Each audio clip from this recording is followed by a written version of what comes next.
The following presentation on the D-Day landings took place on June 6, 2024, the 80th anniversary of the landings. The two presenters, Walter Gurske and Jason Janesec, are not only knowledgeable speakers but have a true passion for the source material. We hope their passion is as evident to you as it was to everyone in attendance that day. We appreciate your interest and attention. Thank you for watching.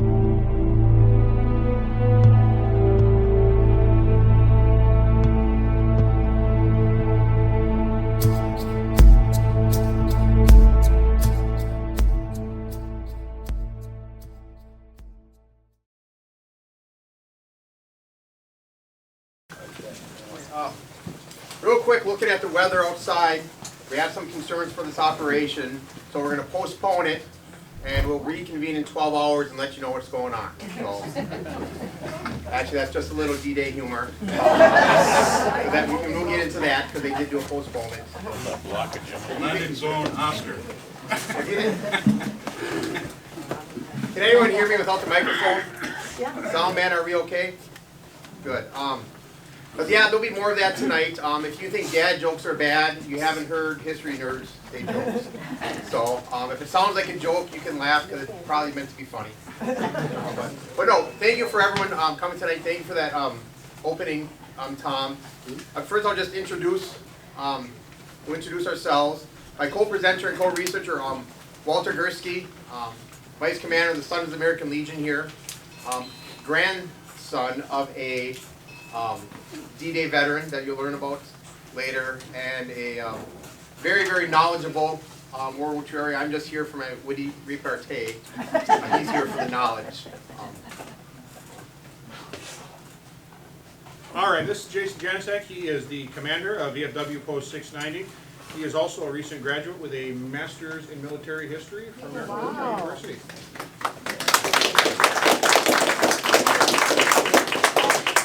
A little bit of what we're do tonight. It's not going to be a straight up just regurgitating historical facts. We're going to try to make it interesting. We're going to barely scratch the surface of the actual history of D-Day. There's so much. I mean, you can see some of our sources. This is only a fraction of some of the source materials we looked through in the last 6 months or so.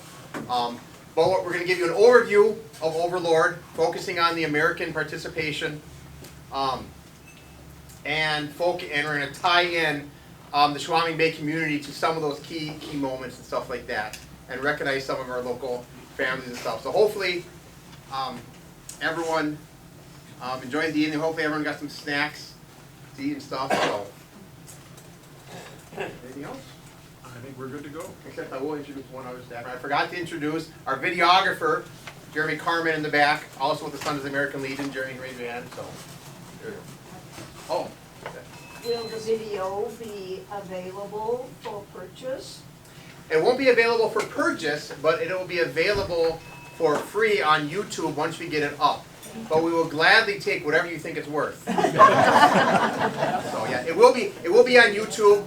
Whenever Jeremy and Walter, they're the smart ones, can edit it. I mean, everyone has full-time jobs, so we try to get this up as we can.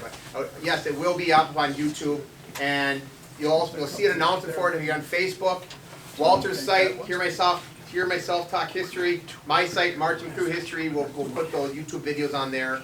Or you can probably Google it. Ashland D-Day, Hear Myself Talk History on there. But yes, it will be. So without further ado. All right, well, let's commence.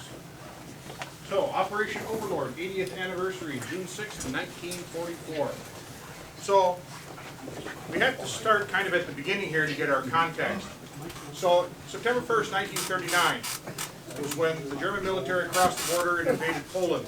This was the final line which resulted in the British and French governments declaring war on Germany after almost a decade of appeasement. Things would then continue to escalate. June of 1940, France falls to the Germans. This is a massive upset. This surprises everyone. As many jokes as may exist about the French today, the fact of the matter was is that they were considered one of the preeminent military powers in Europe, and the fact that they were completely overrun in just under 2 months was a profound shock around the world. Operation Barbarossa, June 1941. After their failure to overcome British air defenses, the Germans turned east and launched an invasion of the Soviet Union. This is at the time the largest ground campaign in military history. The Germans begin to push deep into the USSR with massive casualties on the part of the Red Army. However, they are not able to defeat the Soviet Union and become embroiled in a morass of war of attrition on that front. December 1941, after the Japanese Empire launches a surprise attack on the United States at Pearl Harbor, Germany decides to declare war on the United States, thus bringing this to a point of being a true global war. Battle of El Alamein, 1942, November. This represents the first really major defeat of the Germans by the Western powers. So this takes place in North Africa and sees them finally being pushed back out of Egypt and into Libya.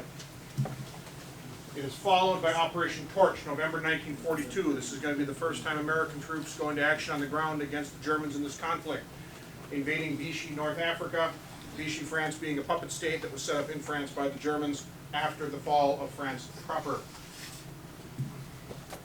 Battle of Stalingrad, December 1942. The German 6th Army is surrounded and destroyed in the city of Stalingrad on the banks of the Volga. This is a defeat from which they will really never be able to recover. Operation Husky, July 1943. The United States and the British military begin an invasion of Sicily. This is really the final straw in the tottering fascist regime in Italy and causes the Italian government to collapse. This is followed by subsequent operations on the Italian peninsula, but this once again gets bogged down due to the harsh terrain being very favorable to the defenders. And July 1943, we have the Battle of Kursk on the Eastern Front. This is essentially the Germans attempting to regain the initiative after the disaster at Stalingrad. However, in this pitched battle of basically two forces putting their most powerful units against each other, the Germans lose. And we now have them on what is going to be an unstoppable retreat back to their own border.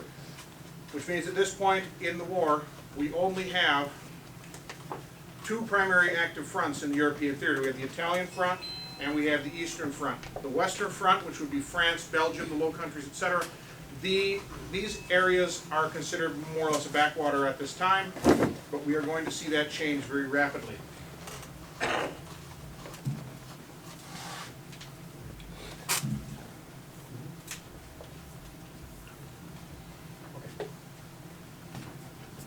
Okay, right now we're talking about the Atlantic Wall. This is Hitler's fortification for him defending the Western Front. Obviously, he's focused mostly on Russia right now. They don't know where the allies are going to come, but they know we're coming. This has been a policy initiative since the beginning that we're going to open that second front. So we have German fortification all along the Atlantic coast from the Spanish border all the way up to the Arctic Circle, basically in Norway. They're varied in strength. They're recycling a lot of things. As you can see up here, they have recycled battleship guns that they're placing casements. Obsolete captured tanks turned into stacked defenses. They're using a lot of captured artillery pieces and weapons captured on the Russian front, captured from the French and stuff in these. And it's obviously extremely costly, both resources, both materials and men. That's a lot of concrete and wire and area to cover. So obviously the heaviest fortifications, like the picture you have up there, those size fortifications aren't what is going to be attacked during D-Day. That's up farther up on the line of the French coast, the Pas-de-Calais, if I pronounce it right. He's better at the foreign pronunciations than I am. where that made the most tactical sense, strategic sense to invade. And that's where Hitler and High Command were convinced, even after D-Day commenced, that the Allies were going to come.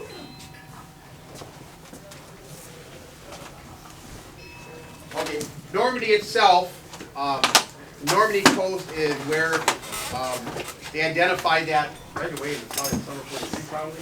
They identified that right away.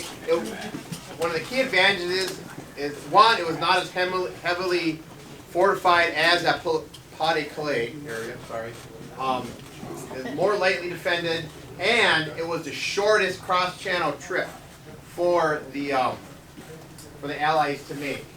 As you can see right there in his notes, they anticipated an attack further east on the Pas-de-Calais. Most of the German units, not all, most of the German units in the Normandy area are going to be reservists, not frontline material troops, except with one distinction. Actually, I just want to point out here in our photograph, actually, this is an example thereof. That is actually a German Luftwaffe infantryman. So he is actually an airman of the German Air Force, but he has been pressed into ground service, and actually you can't really tell that it's actually a machine gun that has been salvaged from an aircraft that he's using at this time. So it's kind of a good example of just the kind of troops that you have in large numbers in this area. Again, it's mostly reservists, it's people from other services that maybe don't have. So the Germans are having a very hard time keeping things like their Air Force functional at this point. Having a hard time keeping their planes in the air. They have a very hard time getting fuel. They essentially have a lot of people that are doing this kind of role that are well suited for garrison duties in what is, again, at this time, kind of a backwater. They do tend to rotate troops in from the Eastern Front for R&R as well, and they're kind of mixed around with all these units. But it's an interesting photograph that just kind of demonstrates that is actually in Normandy. All right, I'll just SHAEF. This is Supreme Headquarters Allied Expeditionary Force. This is the Joint Command that's going to be in charge of this. The overall command of this invasion. U.S. General Dwight David Eisenhower is selected. He took the command in January of 1944 with the task of overseeing this cross-channel invasion. He was always considered, what did MacArthur call him, a first-rate clerk at one point? Yes. General MacArthur in the Southwest Pacific at one time had said he was a good officer and he was a first-rate clerk. General Eisenhower's best attribute, I think, was his ability to get people to work together. There is a lot of personalities in this command structure. If I may just throw out a tidbit that actually I've heard. I have heard that my own grandfather, who we will be talking about shortly, had referred to Eisenhower as being more a politician than a soldier. However, in this situation, that is actually exactly what you need, because as Jason was just saying, we have all these very strong personalities that are involved, not just Eisenhower. We've got the likes of George S. Patton and Bernard Montgomery, to name just a couple. So someone who's able to wrangle all these personalities and actually maintain a coherent operational unit that is going to be able to take on the German military is no small accomplishment. So what year and month are we right now? Well, right now we're, like I said, General Eisenhower was assigned to the command of SHAEF in January of 1944. So 6 months before the actual invasion. And originally they were looking, what, May-ish? So I don't know. So we're still looking, they still haven't set a firm date for D-Day. So this would be, the planning is in kind of its running phase right now. So this would be winter 43 going into 44 right now.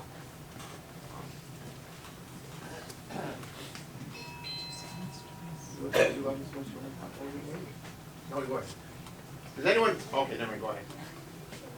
All right, so this is going to be our first local connection we're going to talk about real quick. Now, he's only involved kind of on the, it's an interesting situation. He's not directly involved in the invasion itself per se, but he is the Presidential Chief of Staff. This is Admiral William D. Leahy.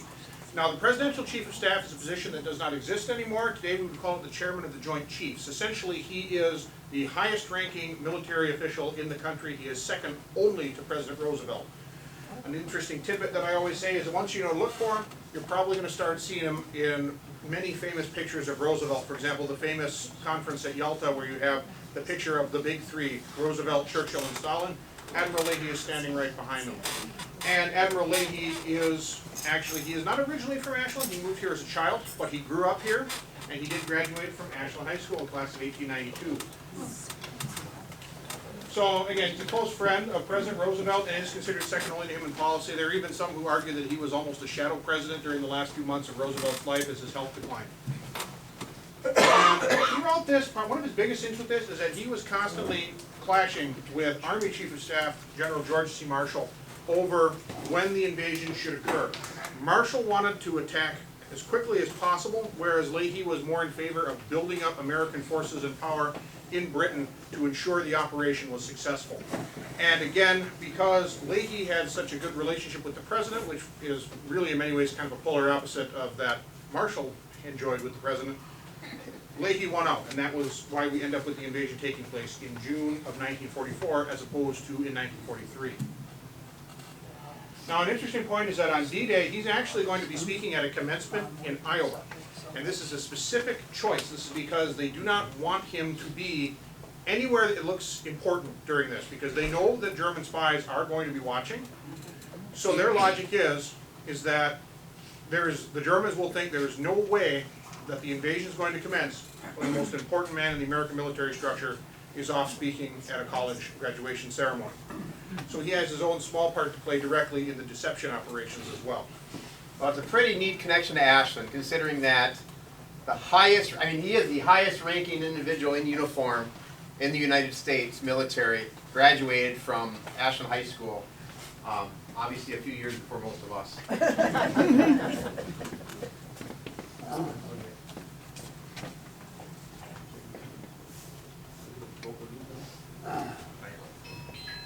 So just real fast, we just got some by the numbers here of what is actually slated for the invasion. So we have got airborne forces, so that's going to be your paratroopers and also glider-borne assault troops. And what we have there, we have 2 U.S. and 1 British airborne division have been tasked for the invasion. A naval fleet of 5,000 ships, give or take. Well, more give actually, there's a few more extra, but the numbers all say 5,000. So, an infantry division, we have 4 U.S. infantry divisions, plus 2 British and 1 Canadian are going to be landing across the different beaches. We also have various armored units that are going to be deploying. This is just an interesting point to bring up. They have various unconventional tank designs that are going to be showing up here, all based on standard ones. They actually come off of the British General Percy Hobart's designs, and they refer to them thus as, the British in particular, as Hobart's Funnies, because they're rather odd-looking designs. The most famous is actually going to be, it's a standard Sherman tank, which has been modified with inflatable canvas skirts and is designed so that it can actually float and drive itself in. They've essentially modified this tank to make it amphibious. It's an interesting design, and the fact of the matter is, it does work, except when it does not. And that's kind of the problem there, because when it doesn't work, it doesn't work. Because as soon as some water gets in there, it's a tank, and it floats like one would expect a tank to float. So, but nonetheless, it is an innovative way to try to get armor in to the beach itself. Could you tell us how many soldiers there would be combined with all 3 of those Canadian, British, and U.S. forces? Off the top of my head, I actually do not have a solid number. I have moved through several sources, and stuff tends to be rather conflictory. I'm not sure if Jason maybe has a better estimate than I would. Actually, no, because like I said, that number's, I can't tell you right now. I'll get that for you. But no, it's a significant number. I know we had we'll get that number for sure. I don't want to give you an incorrect number or a guess. Yes. So, and again, I apologize. I just frankly I've got too many numbers floating around in my head, and depending on what book you read, there's always subtle differences. It's kind of all over the place. And so for air support, I'm just going to touch real quick too. We have 2 U.S. Air Forces attached. The U.S. 8th Air Force and the U.S. 9th Air Force are all both attached here. And this is going to include everything from heavy strategic bombers like the famous B-17 Flying Fortress to attack aircraft and to fighters. And actually, an interesting note about fighters is that one of the actually predecessor units to the 148 Fighter Wing, which operates out of Duluth and does flybys for us at our parade, were actually flying P-38 fighters as top cover during the invasion. Just to answer your question, I was going to guess 150,000, but I didn't want to guess. A real quick check of one of my sources had 160,000 combined troops with them. But I think 70-some thousand being American. Well, I should say United States, because Canadians, I don't know if they get upset if I say American. And just our photograph here real quick. This is just showing how the actual landing craft, in this case the iconic American Higgins boats, were actually loaded. These men with their full combat loads would have to scale down these cargo nets, usually in pitching seas, to get into these boats. So that's more just, again, that's the photograph itself there. And one thing we'll talk about later is the fact that one of the problems with D-Day, one of the planning problems, was the individual soldiers' load for those invasion forces was too great. They went in too heavily encumbered for especially the initial wave, so that was an issue. So now would be a good time to maybe mention something that's neat about the 8th Air Force and the commander. Who all was here 2 years ago at our George Barr presentation? We have a couple repeat customers? Good. Well, obviously, 1942 April, Lieutenant Colonel Doolittle, everyone remember the premise of that, led that raid onto against Tokyo, and we had talked about that a couple years ago. Lieutenant Colonel Doolittle came back from China, got the Medal of Honor, got promoted. He is now, just over 2 years later, a lieutenant general. He is the commander of that 8th Air Force. So he's in charge, he's in tactical control of the bombing campaigns and the air campaigns. So there's a familiar name right there. It's kind of maybe it's a small war, I don't know, but yeah. So just 2 years ago, he's a lieutenant colonel. Now he's a lieutenant general, which is quite a big, significant jump up there. But yeah, so we heard about him a couple years ago, and now he's back again, controlling the air war in Europe. So. All right, so now we're just going to have a quick look at what's happening on the other side, specifically in the Führer headquarters, which would be, of course, Hitler's headquarters. What's going on at the top level of the German High Command? So Hitler and the rest of the OKW, the Hochkommando des Wehrmacht, which would be, again, their high command, is going to be, they have relocated from the Wolf's Lair, which is a bunker complex in East Prussia, to the Berghof, which is on the Obersalzburg in Austria. Because what they are doing is he knows that there's going to be a major move in the west. So Hitler has decided to move all the top command somewhere more centrally located because he knows what's coming. He's personally actually fluctuated because he has generally very firmly believed that the invasion will hit the Pas-de-Calais. Other times, however, he thinks maybe it's going to hit elsewhere. He does actually flirt with the idea that it might come at Normandy. This is not really of any help though, because it generally doesn't amount to anything. And if it does amount to anything, it essentially is just German units being needlessly redeployed on a fairly regular basis, making sure that they are never fully set up where they should be. And on the night of June 5th, he actually stays up late having a party with Propaganda Minister Joseph Goebbels, watching a propaganda film and basically just sitting up in the night, reminiscing about old times up at the famous Eagle's Nest. So he's up very late, which means he's probably going to sleep late, and that may be a little bit of foreboding or foreshadowing. He's also not the only person that, well, he's sleeping in, somebody else is, because our field commander at the time, Ern Rommel, is not present. Ern Rommel, we had mentioned earlier, is in charge here. Did we mention his name yet? No, he's coming in. Oh, never mind. We'll get to that. Go ahead. He's spoiling it all for you. There he is. So, the defenders of Normandy. That's actually our photograph right there. That is General Erwin Rommel, the famous Desert Fox. That is him on the right inspecting some German armored forces. They are with a... It's actually an interesting example real quick, just to talk about, again, some of these interesting vehicles and stuff that they're using.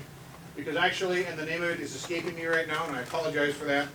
But that's actually a modified, I do believe that is a Czech tank that was captured before the war. It's been modified into a tank destroyer with a large gun mounted and a casemate. This is the kind of stuff, there's a lot of this on the Western Front. Again, it's old, obsolete stuff that's been modified and that they are throwing into use into some other role because essentially it's just a way to fill those ranks.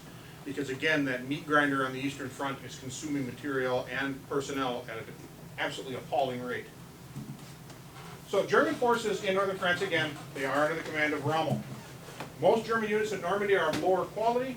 However, the 352nd Infantry Division is stationed at Omaha Beach, and this is actually a mixture of green but regular Army troops and Eastern Front veterans. Additional units are stationed further inland. This includes a rapid reaction force. This is where most of the panzer forces, in other words the tanks, they are mostly stationed in and around Caen. There are also, the city of Caen, by the way, of course, it's actually the largest city in the area. It's behind what's going to end up being the British invasion beaches. We also have German paratrooper units that are stationed along the Cotentin Peninsula, which again, these are a far cry from the lower quality units that we had mentioned that do make up the bulk of the garrison troops around Normandy.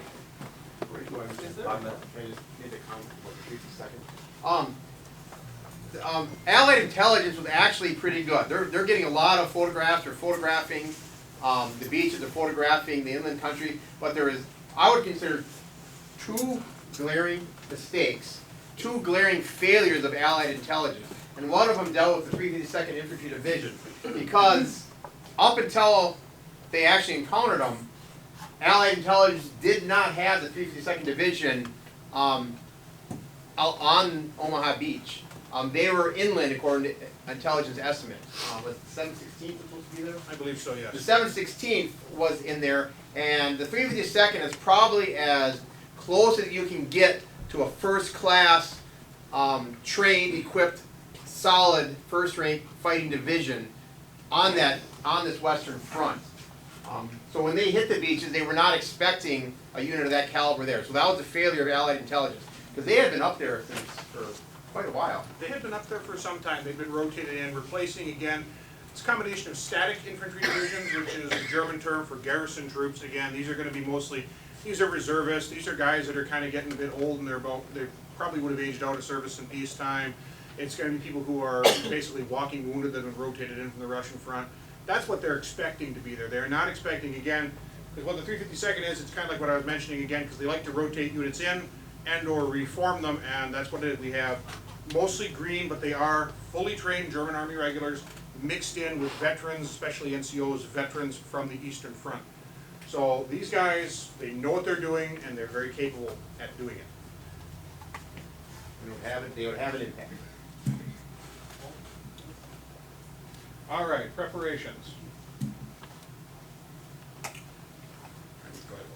Okay, preparations. England has basically been transitioned into a gigantic training camp. Some units, like the 29th Division, have essentially been there for almost a year and a half.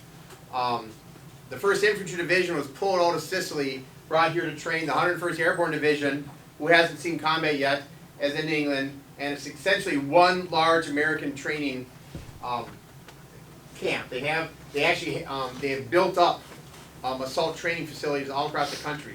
They've identified beaches that have some of the same characteristics as the French coastline and stuff. So we're in the rehearsal landings. Let me talk about that here.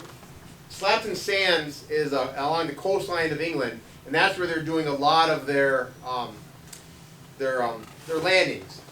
They land, they get out, the troops would go through all the rehearsals, they start getting the nitty-gritty of what they're going to actually be doing when they actually invade France. Because Allied intelligence, I said the Allied intelligence was mostly good, other than a couple of things, but they've got scale model sand tables of the beaches and the fortifications.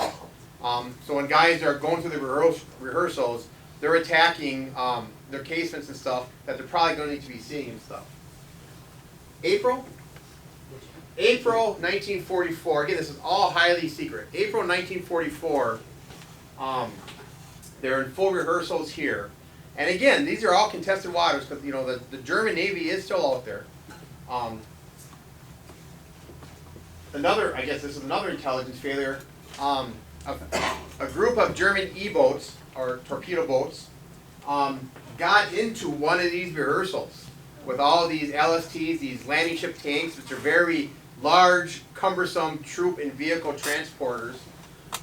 So these small, fast German torpedo boats got into one of these rehearsals and wreaked incredible havoc. Hundreds, 400? 400 some odd soldiers died from being torpedoed and sunk. It was actually it was actually kept secret for years, even after the war. Operation Exercise Tiger just shows that not all the casualties happened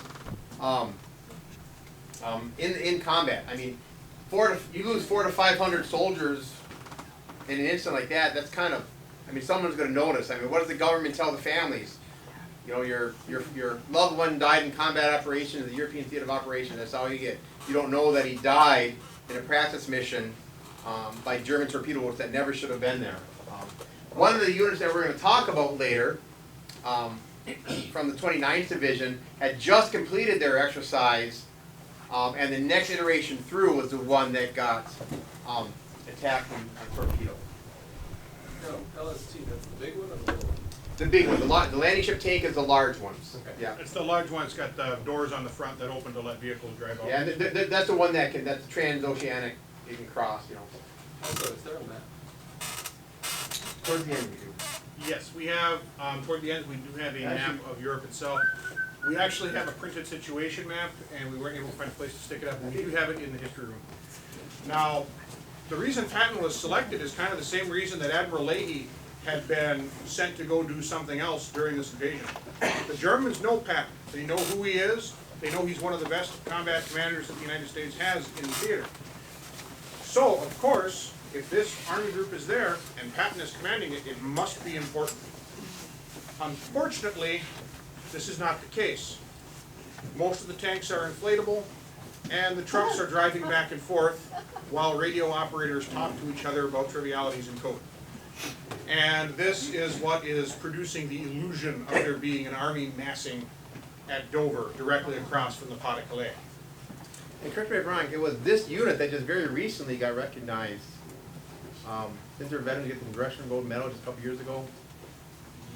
Yes and no. I'm trying to remember what it's basically, they were the predecessor to it, and they got a new name and reorganized after they got on the continent that did these interception operations.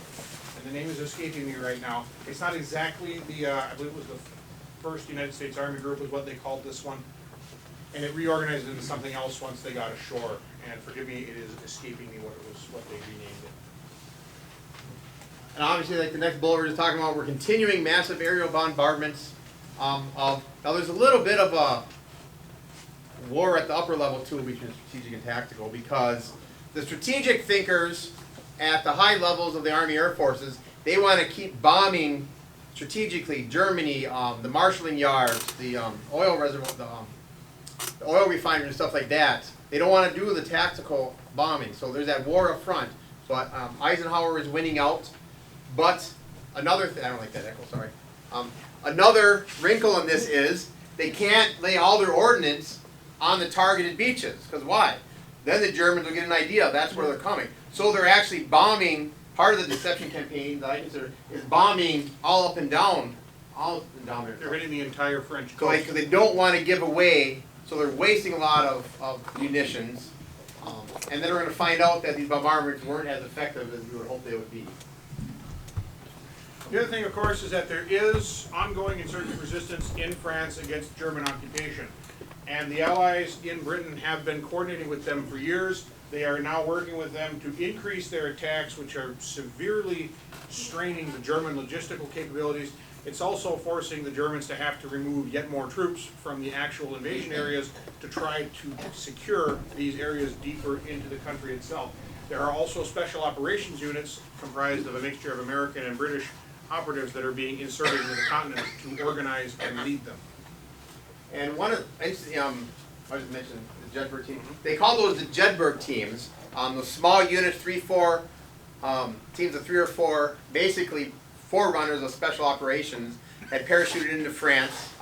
This is where you get all your wacky gadgets and some of your innovative guns and stuff with the Jedburgh teams. Again, they're the forerunners of what today we would call special operations. And about a couple months ago, in our lead up to this, we had done an interview with Major John Plaster. He's a Vietnam veteran. He lives over in Iron River. He's in Northwoods, and he had served with the SOG teams as a Green Beret in Vietnam. One of his battalion commanders was a Jedburgh veteran of World War II, which I thought was kind of neat. When we were talking to him about some history of D-Day. I thought that was kind of a neat tie. Another interesting thing was how the Allies communicated with the French resistance. They communicated over the open airwaves, coded messages over the BBC. You know, a certain line read from a certain poem or song played at a certain time meant something. So there was a code word that went out that when the invasion was going to happen, that the French resistance were expected to do certain things. So they used the open airwaves to communicate with the French resistance.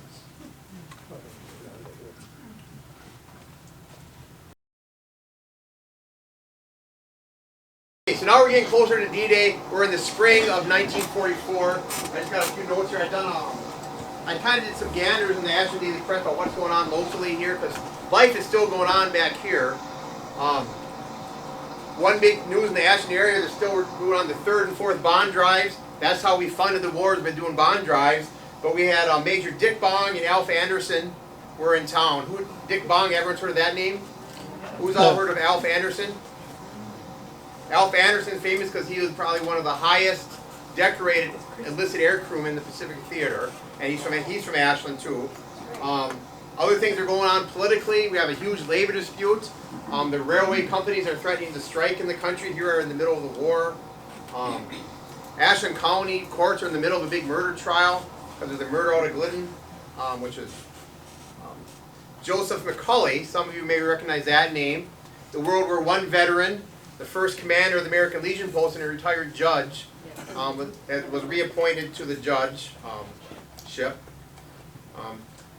General Doolittle was reassigned to the 8th Air Force, and so all those things are happening through the same time frame too. And the last thing that I had circled, Pappy Boynton went missing in action in January of '44. He was a famous Marine Corps aviator in the Pacific. Baba Black Sheep, that TV show, some of you remember that. Charlie Chaplin, everyone know who he is. He was facing what was considered by a high-profile sensationalist criminal trial out in New York under the Mann Act, which I believe the Mann Act had to do with transporting women across state lines for nefarious purposes. But those are just some of the things that were going on while we were building up. So, like, life is still going on in the United States. Like, we still have people breaking law. We still have, you know, they're doing the fundraising drives. We still have that war in the Pacific and stuff. So those are just some of the news headlines that were going on here in northern Wisconsin and the United States. All right, and now, so we've gotten through our preparatory phase, so now we can get into Operation Overlord itself. After several weather-related delays, the weather over southern England and the English Channel famously unpredictable, the decision is made, the forecast is favorable. Eisenhower gives the word go, which sets in motion this enormous machine that has been built up for years in Britain. So now, I would just like to ask you all to just play along with me, humor me for a little bit as I go on an insane rant about what it was like sitting in one of these aircraft. So let's just imagine that we are sitting with our backs against a cold metal wall, sitting along a bench seat, the droning of those piston engines, all we can hear, nothing but pitch black outside and nothing but dim red lamps along the ceiling as we are flying our way toward what is very likely going to be the end of many of our lives, but also the beginning of one of the most important operations in all of history. And we are going to touch more on him as we get forward, but there is one individual who is on these aircraft who is of special note. He is a divisional chaplain with the 82nd Airborne Division who wrote a famous prayer that is still used to this day as the paratrooper's prayer. Before the war, he actually had been a minister at St. Andrew's Episcopal Church here in Ashland. And we are going to have, our member Brian Linton is going to be reading that for us now.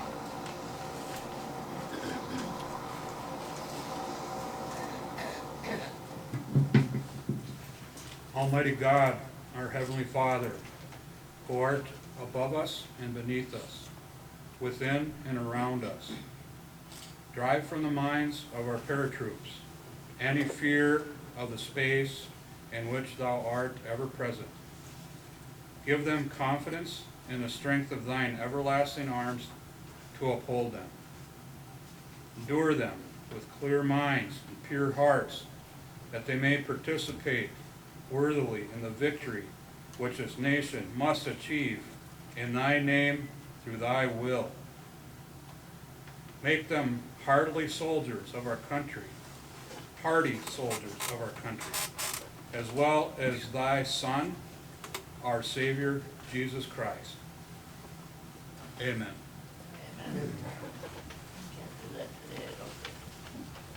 Thank you, Brian. And I'd just like to remark also that Brian also has, we have a relative of his that we are going to be talking about that was also serving with the 82nd Airborne during this invasion, and Brian himself also served with the 101st Airborne Division during his own time in the service. This is one of the maps we have. This is an actual period map of the coastline of France. You can see up top here, this is the English Channel up here. England, the coast of England is up here. I know it's kind of hard to see. So we're actually going to be attacking south. We always think about going from France to England, you're going from west to east, but they're actually going south across the channel there. And this is that coast. Potentin Peninsula. Thank you. Potentin Peninsula over here. But this is the line of beaches right here that we're going to be assaulting on. I know the map is kind of hard to see, but we have a copy of it in our history room back there. And like I said, the neat things about these are actual period maps that we had reprinted. Yeah, those are both from the U.S. National Archives. Those are the actual situation maps from June 6, 1944. I don't know how we can. We're just gonna Unfortunately, we had tried to stick those up at the front of the room, but actually it's just go kept ahead and falling. just kind of pass them down so we can look at it. So, Just be careful with them. I'm not sure, but I mean they're not originals or copies, but we'll just pass them around, just take a glance at them as we're talking. just to make sure I understand, that peninsula is where they thought it was gonna happen. No, so the Cotentin Peninsula is to the west. Uh-huh. The Yeah. Pas de Calais is going to be actually to the east. So Quite a- it will be on the right hand of the map, yes. Quite a ways. I'm trying to put it in perspective here. I'm gonna say where my hand is gonna be up here more. So it is quite a ways down the coast. So 20 miles? oh no, more than that. Quite a ways. All right, so we're just going to touch real quick. We're going to talk first about the British landings, and again, we are going to have a primary focus on the Americans, but we are going to talk about what the British were doing as well. So the British are going to be operating, it's going to be Operation Tonga. So, oops, I hit it too many times. But anyway, so they're going to be on the eastern flank of the invasion, again, around that city of Caen. You're going to be hearing that word a lot, because again, the city of Caen is the primary objective for the British side of this invasion, because that essentially is the main objective on the eastern flank of the Normandy area. So bridges are to be secured across the Orne River and the Caen Canal. These are primarily to stop the rapid reaction forces I had mentioned earlier, the German panzer units that are stationed around Caen and to the south, from being able to reach the bridges. If they can take these bridges, they can prevent them from reaching the beachhead, I'm sorry. So that is our primary objective there. And of course, the one over the Caen Canal would actually achieve a good deal of fame later as Pegasus Bridge, after it was taken in a daring and very effective glider assault by British forces. Also notably during this operation is the first Allied casualty of Operation Overlord, as one of these British glidermen is killed at Pegasus Bridge. And an officer, I forget his first name, Paul, I should, but Lieutenant Brotherton, I think he was with what was the company? D Company of the battalion. The British have goofy names for the battalions, their regiments. I can't remember it. The Oxen. The Oxenbucks, yeah. The Oxenbucks of the 6th Airborne Division, Regiments. under John Howard, Major John Howard. Yeah, Lieutenant Brotherton was the first casualty of the liberation of France, I guess you would call it. So additionally, another major objective is the Germans have a heavy coastal gun battery at Merville. And this threatens the naval operations approaching the British beaches. These are heavy coastal artillery, and coastal artillery is basically, these are heavy guns meant to destroy ships. So they have a major battery there. And so the British aren't able to destroy the Merville battery. They actually are able to put together essentially an ad hoc unit, because in what is going to become a recurring theme here, the drops are very scattered. So instead of having the full strength that they plan to have with a second wave landing gliders directly on top of the battery, the second wave just never even gets there. And the first wave is so scattered that in the end, Lieutenant Colonel Terrence Otway, commanding that operation, has to essentially just cobble together what he can out of the handful of men that he's got. But they managed to complete their mission. I'd like to just add something to everyone. Again, you said we're not going to spend a lot of time on the British. I mean, I really wanted to talk about Pegasus Bridge, but one thing about Pegasus Bridge, it has become, the British have identified it as their most consequential part of D-Day. When they had the 50th anniversary and countries are deciding where they're going to have their celebrations, the British decided to do it at Pegasus Bridge. What they did there, the glider troops, exactly what their glider troops, they're in basically motorless planes that are towed by Lancaster bombers, cut loose, and they literally crash land these gliders right on top of the German garrison there, literally between where the Germans are sleeping up. Get their way out of their gliders. Some of them land so hard that the troops are actually knocked unconscious for several minutes. Actually, in one case too, the British Horsa glider has a tricycle-style landing gear, meaning it has two in the rear, one in the front. And actually, some of them land hard enough that it's documented that sometimes that front landing gear would actually get rammed up through the floor of the aircraft upon hitting, which was rather unpleasant for those who And received there's the there's 2 points I want to make here, and then we're going to move on so we actually get to the American beaches and stuff. We talked about, this is light infantry, airborne light infantry. One of the things they have to do, they're going to be a holding force for an expected armored counterattack. But the way the German command is, there's very tight controls on releasing those armored vehicles. It has to come from the German High Command, i.e. Hitler's office himself, before those panzers could move. This light infantry company is sitting on these bridges waiting to be run over by tanks when just down the road there is a regiment of panzers gassed up, ready to go. I forget the guy's name, I read his memoirs. He became really good friends with Stephen Ambrose, that German commander, von Luck. Hans von Luck. Hans von Luck is a very, I guess he's not a Rommel, but he's considered a very experienced, capable British armored officer. He is sitting with his regiment just miles and miles away from these light infantrymen with his tanks running, but with the strict regulations in place by Hitler, the control freak kind of, can I call him that? Yeah. He can't move, so an opportunity was lost for the Germans there, thankfully, because I think they would have probably gone right over these light infantrymen before the rest of their follow-on forces got up to them. And will this be a time to mention Rommel's experience? So another just quick point I want to throw out there. One is I want to just mention, I'm a collector of military. I like military equipment, weaponry, etc. And it just is an interesting note when he talks about that, when Jason mentions about how they got those tanks coming. What the British had as an anti-tank weapon is called the PIAT, the Projector Infantry Anti-Tank.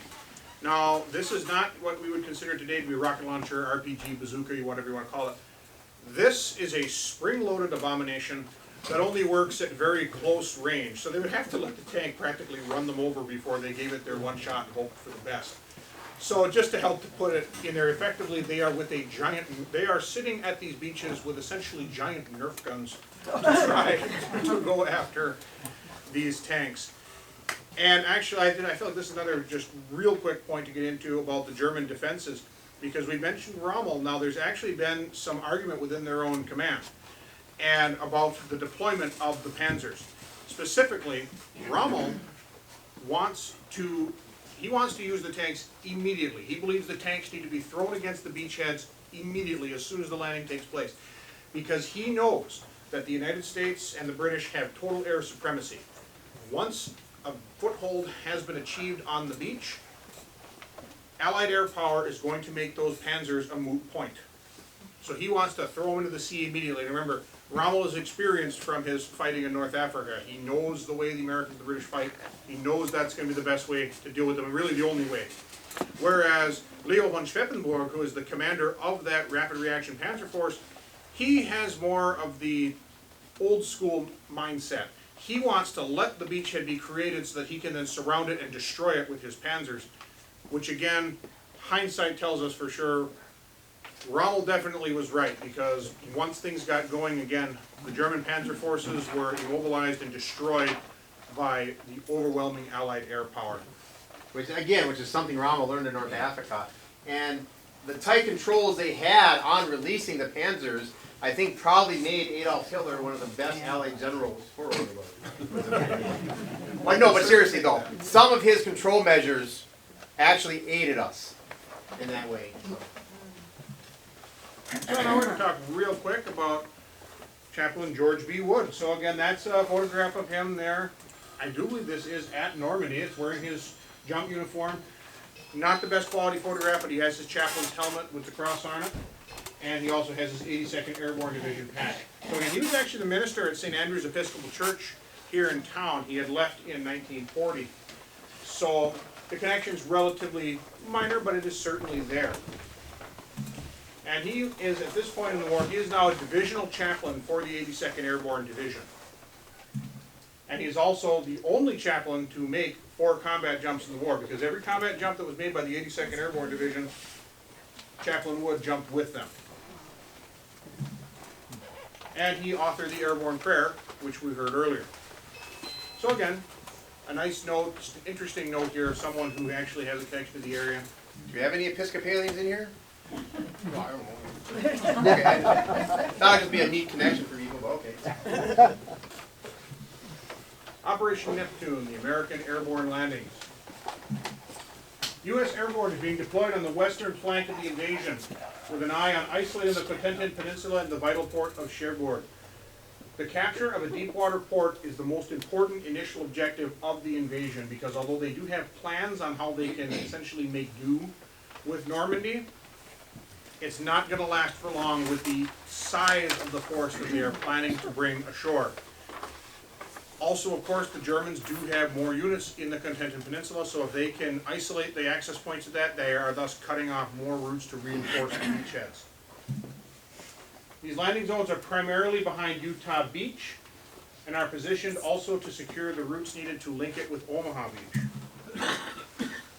Drops are scattered and disorganized. This is one of the biggest problems with this operation. They end up dropping, their sticks end up dropped all over them, and the units end up completely scattered and disorganized. However, they are able to, much like what happened with the British Merville Battery, but really on a larger scale in this case, although that's primarily because the Americans have more paratroopers, whereas the British were more reliant on gliders. Instead, thus the Americans are able to begin forming ad hoc units and begin to accomplish their objectives. For the most part, they're finding the Germans' response is very confused. Another interesting note is actually, again, part of the deception, is that dummies are also being dropped a ways away from the actual landing zones, which are resulting in German units being mobilized to respond and driving out to find a field full of mannequins, and while the actual paratroopers are landing and taking their objectives. So frankly, it's a large amount of confusion happening in the night. We also have, again, we mentioned about overloading. This is an issue the paratroopers have too. Many of them are landing in the flooded fields. The Germans have opened up floodgates and flooded large areas along the coast to impede invasion. They're drowning in these fields. They're also having problems too. Someone had the brilliant idea that they would place a large amount of their equipment in a bag that would be attached to the right leg. Turns out that placing a very heavy bag on your leg is not a good idea when you want to run. It's also not good to land on and break your leg. It's just one of those things that's kind of hard to wrap your head around who even thought that one was a good idea. But Airborne comment real quick. Another aspect of D-Day, we've all seen the airplanes. For D-Day, they marked the airplanes with their invasion stripes, and we did that for a reason. Previous airborne drops, of the 2 units, 82nd is the only one that has combat jump experience. And we'll go back down to the Mediterranean theater. When they came into Sicily, a lot of American paratroopers, their C-47s were shot down by the United States Navy, because the Navy was skittish. They had a lot of attacks by the German aviation forces. So if you're in the airplane in the air, you're getting shot at by a lot of nervous gunners on Navy ships. So a lot of C-47 transports got shot down by U.S. Navy ships in the Mediterranean. Also, pilots are still a little, I don't know how many, we have an estimate of how many gliders probably landed in the Mediterranean because the pilots cut them loose early. Off the top of my head, I don't remember, which is rather embarrassing because I just did a talk on Operation Husky about 2 months ago. But it was fairly high, and again, when you have overloaded soldiers that are flying in plywood gliders, essentially plywood boxes, dropping them at sea is pretty much a death sentence. Yeah. So, And that's due to nervous pilots, inexperienced pilots. A little bit of that same experience here. The flak was so heavy that a lot of the pilots were going too fast. They're hitting the green jump light over the wrong areas. So that's why we have paratroopers that are leaving the planes at too fast of a speed and over the wrong areas. So that's why they're scattered all the heck don't have it. Right? so now we're going to talk about another local figure. I'm going to let Jason take this one. Bruce Prentice, or most everyone knows him as Culver Prentice, Dr. Prentice. Who here remembers stories of Dr. Prentice? A lot of people, yes. Everyone of a certain age in Ashland has a Dr. Prentice story. Do we have any family members of Dr. Prentice here? Oh, hello. I just got some of this information lately, so I actually don't know a lot about his military service. So maybe afterwards you can help me up a little bit. But Sergeant Prentice was in the 9th Troop Carrier Command, which is basically transport. They had C-47s, hauling paratroopers, C-47s, they're hauling gliders. Oops. Obviously, and after the war, we all know he came home to be a well-known local physician. His grandson has a well-stocked scrapbook that we're able to go through. We're going to go through some of these. Here are American troops working on a damaged glider. I don't know if you can see that really well. But again, these are just flimsy cardboard or plywood things that when they crash landed, you usually had to have a lot of repairs being done. Canvas skin and a plywood frame. Yeah. Sometimes when gliders landed, the troops would actually cut their way out the sides to get out. There is Dr. Prentice. I know he's not a doctor there, but I just feel like I have to call him Dr. Prentice. Here is a picture of C-47s with gliders and transport. These are actually the gliders that are being towed by them. This is from D-Day. You can see the invasion stripe, so we know this is Operation Overlord. This is a British glider, a Horsa glider, generally considered better constructed than the American Waco glider. If I could throw out just an interesting note, these were fairly recently acquired by the United States Army Air Force, which you can actually tell if you look at that, because you can see the U.S. star and bars there. You can also see the large British roundel, which if you ever see the British aircraft, it almost looks like a bullseye. It's a red, white, and blue roundel. You can actually see that painted over. That's that round circle in front of the invasion service. Just an interesting note about that photograph. Okay, just 101st loading up. Boarding C-47s, and here's a couple shots inside. The scene that I was very ineptly trying to conjure into the mind before we started here. I'm assuming, because he actually names this gentleman here, that he's a friend of his. Do the family members know anything about the gentleman that he named? They're just curious, kind of a mystery. I mean, in some way, shape, or form. Jason, what is the name that's on that Dick photograph? Kemsky. Again? Kemsky. No, I don't remember him mentioning it. Well, I'm assuming it's your father. This is his Yeah. daughter here. Raise your hand. I'm assuming it was your father writing in the scrapbook. Yes, yes. Just another picture from inside, so. These are all 101st Airborne Division paratroopers. You can see the iconic Screaming Eagle patch on their sleeves. And like I said, I didn't have enough time between a lot of other things and work to actually dig too deep into the service history. But whatever his job was with the 9th Troop Air Command, he was able to take a lot of pictures. And this is just an example that his grandson had in the scrapbook too, of the German phrase book that they handed out to all the soldiers. No different. They're still doing that today. When I went to Iraq, the Army issued us Arabic phrase books, learn Iraqi culture books. So the Army does the exact same thing today. They're about the same size, same reference numbers and everything. He did. I know that he survived the war, obviously, because he came back to be a doctor. He was wounded in January in Belgium, if I remember right. So he did leave the European theater alive, but with the Purple Heart.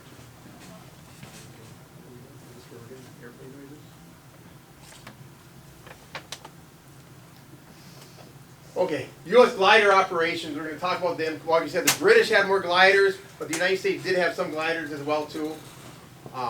Initial landings occur at night because that's when the airborne forces went in behind the lines. Reinforcements landed in the afternoon of June 6th. Gliders.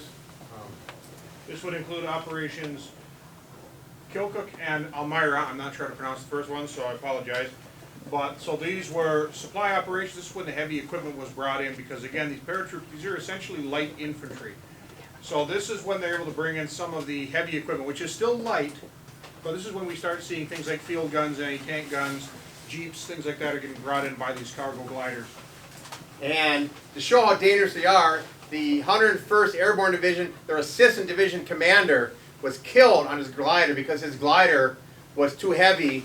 The pilot couldn't control it, and it crashed, and I believe a vehicle came forward and killed the general. Was it Don? I can't remember his name. The museum at Fort Campbell is named after him, but he's the assistant division commander. As we're going to learn when we get to the beaches, which will be sometime tonight, don't worry. When we get to the beaches, we'll learn how important assistant division commanders are. All right, so here we have another local connection. This is going to be Yalmer Okanen, went by Okie. So he was Brian's uncle? Great uncle. Great uncle. Do you have any other family members here? Raise your hand. All right, thank you for coming. And so, he was originally from Ironwood, Michigan, and served as an artilleryman with Eagle Battery 319th Glider Field Artillery. So, as I mentioned with Operation Elmira there, he was connected with that. So that would be bringing in, again, these heavy weapons. These would include M1 37mm anti-tank guns and M1 75mm pack howitzers. As a side note, something that one will discover when you are dealing with American military equipment of the Second World War and thereabouts, there is an absolutely obscene amount of items that are all known as the M1. So the list goes on and on and on. So, yeah, they land during Operation Elmira to provide support to the 82nd Airborne Division and their operations there. And he operated an M1 pack howitzer, as discussed. I thought we had another one on there. But I also have, so I apologize for that. But he also operated in an anti-tank role, which most likely would have been with the M1 37mm. However, most of these gunners would be cross-trained, so essentially you pick up what you go, you pick up what you get and you go.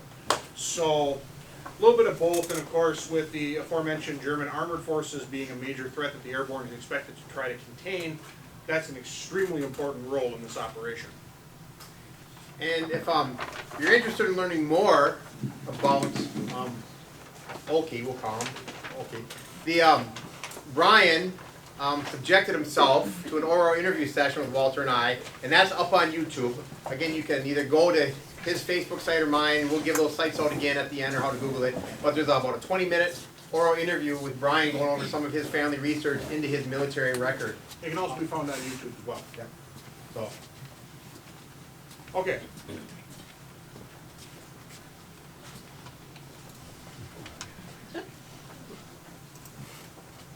All right, so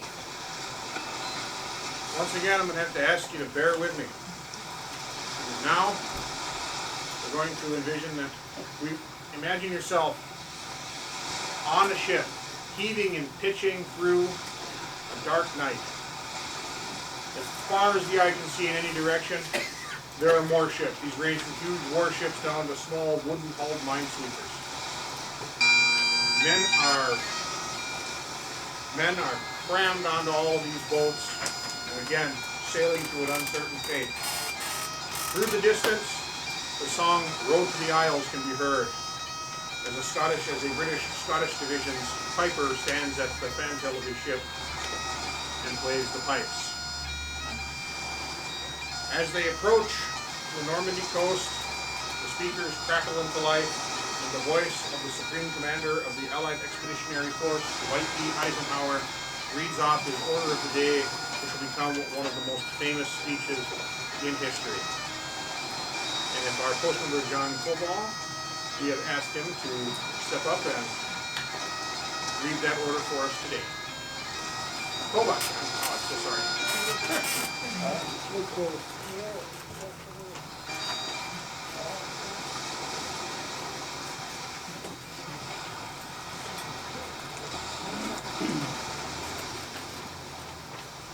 Soldiers, sailors, and airmen of the Allied Expeditionary Force, you are about to embark upon the great crusade toward which we have striven these many months. The eyes of the world are upon you. The hopes and prayers of liberty-loving people everywhere march with you. In company with our brave allies and brothers in arms on other fronts, you will bring about the destruction of the German war machine, the elimination of Nazi tyranny over the suppressed people of Europe, and security for ourselves in a free world. Your task will not be an easy one. Your enemy is well trained, well equipped, and battle hardened. He will fight savagely. But this is the year 1944. Much has happened since Nazi triumphs of 1940 and 41. The United Nations have inflicted upon the Germans great defeats in open battle, man to man. Our air offensive has seriously reduced their strength in the air and their capacity to wage war on the ground. Our home front has given us an overwhelming superiority in weapons and munitions of war, and placed at our disposal great reserves of trained fighting men. The tide has turned. The free men of the world are marching together to victory. I have full confidence in your courage, devotion to duty, and skill in battle. We will accept nothing less than full victory. Good luck. Let us beseech the blessing of Almighty God upon this great and noble undertaking. The first day of June 6th, D-Day, 9,000 casualties on a 50-mile stretch of beach along the Normandy coast. That's what happened there. After the first day, the beach was actually secured. The troops that came in after didn't have the bitter fighting that the first wave had. My uncle was in the first wave. He was killed there. Thank you. Thank you, John. I've heard that John's gonna have the shorts and socks. I don't know how much like Scott was from that.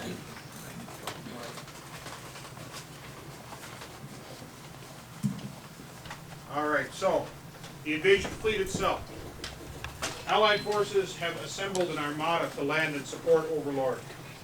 The total strength is over 5,000 vessels, from massive battleships to, again, tiny wooden minesweepers that are supposed to lead the way.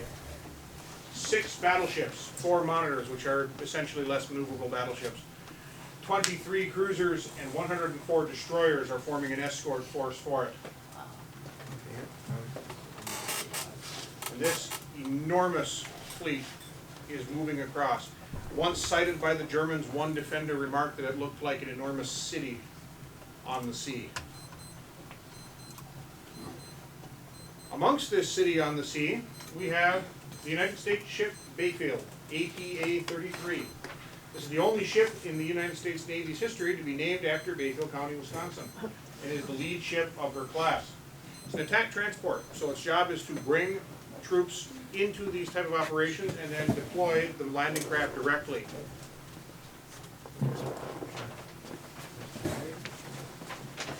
She is going to be serving as the command ship for operations at Utah Beach. She's also the flagship for the Coast Guard's Task Force Oscar 1. Coast Guard is going to be performing an extremely important operation during this as well, as actually most of the landing craft operators are actually going to be from the United States Coast Guard. Now we do have here, very generously provided by the Bayfield Heritage Association, we actually have the original ensign from the USS Bayfield here on display. And that ship actually did go on to have a very storied career, continuing on through with World War II. It would actually serve with the invasion of southern France later in the summer of 1944, before transiting to the Pacific in time to serve with the invasion of Iwo Jima in 1945. Later on it would go on to Korea, where it would serve as a ship supporting the Incheon landings, and ending its career actually operating off of Vietnam, including supporting landing operations at Da Nang in 1965. So, for preliminary bombardment, we have a massive naval bombardment. This is actually, and an interesting note with this photograph here actually, this is showing the battleship, I believe this is the USS Nevada, firing at targets during this operation to support the landings at Normandy. The USS Nevada is actually very famous for attempting to escape Pearl Harbor during the Japanese attack, although it was forced to ground itself due to heavy damage. It has been refloated and is now operational once again. It is joining with the battleship Texas to be the U.S. battleship force supporting the Normandy operation. So we had, oh, go ahead, Jason. No, I was going to say the key is the preliminary bombardment doesn't do our guys a whole lot of good, but the Navy does when it comes to that close support during the actual invasion itself. We're going to find out how some of those destroyers did yeoman service. I guess that was anything more here? So the main thing is that this huge bombardment is hoping to weaken or damage the defenses. However, it generally just doesn't work. The aerial bombardment has a tendency to fall too far inland, and essentially they're dropping bombs on the farmland behind it, whereas the naval bombardment tends to fall short, and most of the shells and rockets that are being fired are mostly going into the channel. So we killed a lot of cows. Yes. Alex, you got to start. Okay, we're going to talk about Point to Hawk. This is a Ranger operation here. We're not going to spend a lot of time on it because we're still trying to get to the beaches. We've been a little bit over an hour. Point to Hawk is it's a piece of high ground where the Germans have gun emplacements that can fire on Utah and Omaha Beach. U.S. Army Ranger Task Force is assigned the task of taking out these heavy guns. What are Rangers? Rangers are specially trained light infantry, all volunteers. They're trained to conduct raids. They're trained to think independently in small units. They're trained to move fast. Modeled after the British Commandos. 2nd Ranger Battalion, 5th Ranger Battalion, a task force is created. Lieutenant Colonel James Rudder, I believe, is given of the 2nd Rangers, is given the command at Point to Hawk. Basically, the concept of the operation is, are there any bullet points here at all? I don't need a bullet. The concept of the operation is here. It's on top. Cliffs. The sea comes right up to cliffs. They're going to scale. They're going to land at the base of the cliffs, climb the cliffs, defeat the Germans. The Germans are kind of complacent here for 2 reasons. One, the seas are too rough. This is a bad weather period. The seas are too rough. No one's going to come along the sea today. And the Germans no one's going to be crazy enough to come up these cliffs. There's no reason for them to do that, so they're going to be looking inward to defend. That's not the case. How they do it is they have grappling hooks on the end of ropes that are with rocket charges. They have rocket launchers on the boats. They have rocket launchers, portable portable rocket launchers that they're going to take ashore. The first wave, they hit the beach there, and the Germans start firing on them from the cliffs. The Rangers are able to defeat those guys pretty quick because they can lay covering fire down from the boats, get them back from the cliff. The U.S. Navy is actually laying some effective fire now down on that cliff there. A lot of the rocket charges don't work because the ropes are waterlogged, but enough of them do, and the Rangers are able to start climbing up those cliffs. Now they've trained for this for months. Not only do they have ropes, they have 40-foot sections of ladders that they bring to kind of help them get up there. And they also have some 100-foot extension ladders from the London Fire Department, which I'll get to in a minute.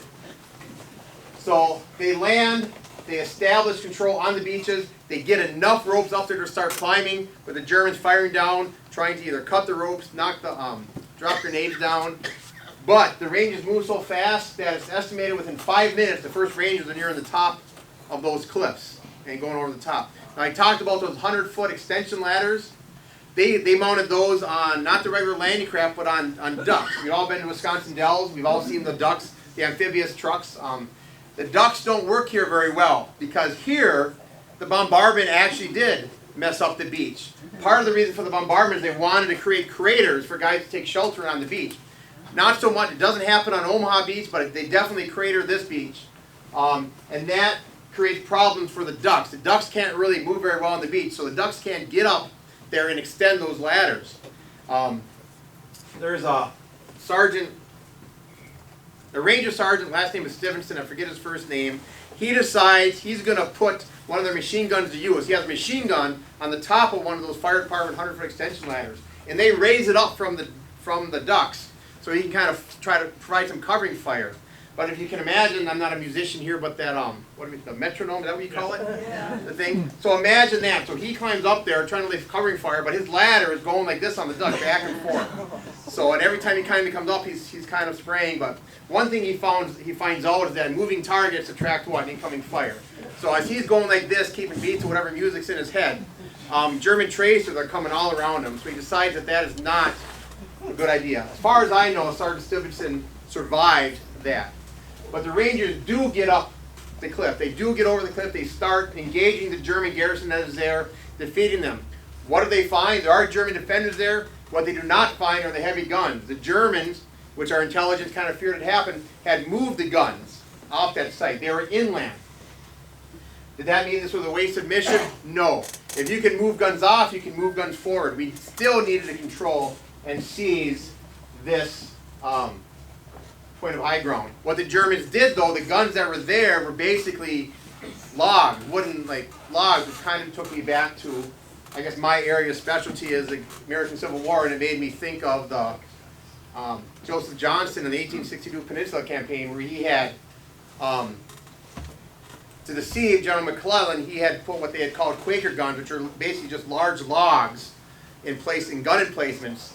So the Union general would think that there was a lot of guns that he was facing, but they're just logs. The Germans had the same thing up here at Pointe du Hoc. So that's essentially Pointe du Hoc in a nutshell. The follow-on Ranger forces did not have to call, and we're going to talk about Rangers a little bit more later on, but that's enough This of Pointe du Hoc. photograph here, of course, takes place. This photograph is taken, obviously, once things were a little bit quieter, where we have some friendlies standing up above. But it still gives you kind of a good example of just having to climb that sheer cliff face under heavy fire. So now we're going to head over to Utah Beach. So there are two U.S. landing beaches. They are codenamed Utah and Omaha. So Utah Beach is going to be defended by soldiers of the 709th Static Infantry Division. This is, again, like we mentioned earlier, it's going to be mostly reservists, captured, outdated weapons. This photograph actually isn't Utah Beach, but it is kind of a good example of what we might be kind of looking at with the Atlantic Wall as well as these type of units, because that's actually a World War I FK-96 field gun that they have deployed there. The terrain at Utah is mostly flat, and this makes it difficult for the Germans to build good defensive positions, because there really aren't any points with good commanding views of what is going to be the battle area. It also is going to make it relatively easy for the invading forces to push inland, because the natural obstacles just quite simply are not there. And another quick note here is many of the defending troops there aren't even German, but they're actually Osttroppen, which are going to be conscripted men of mostly Eastern European, Russians and Poles predominantly, who are, they're very questionable reliability. And frankly, most of the stories that I've encountered from them are that they would usually take a couple of shots, frag their German officer, and surrender. So that's essentially how that really ended up playing out. It turns out that trying to take your enemies and give them firearms and throw them into the line was maybe not the best choice. But such as it is. Okay, I'm going to let Walter talk about Mr. Olson here, because he had interviewed him. Do we have Alvin Olson, he's our next local that we're going to talk about a little bit. Do we have any relatives, Alvin Olson's relatives here? Was your nephew able to make it?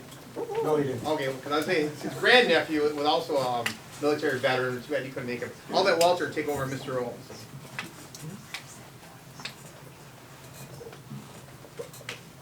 All right, so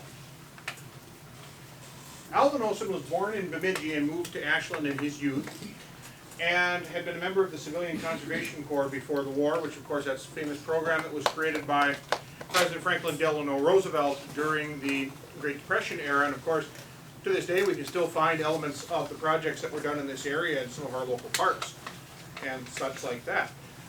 He entered service in 1937 and was a senior NCO by June of 1944. And he was, at this point, attached to the 4th Infantry Division, and he did land on Utah Beach on the morning of June 6th. He was, from what I can tell, he was an anti-tank gunner, was his specialty. And although he did survive the initial landings on Utah Beach, as the 4th Infantry Division pushed inland over the next few weeks, he was unfortunately killed in action on June 22nd of 1944.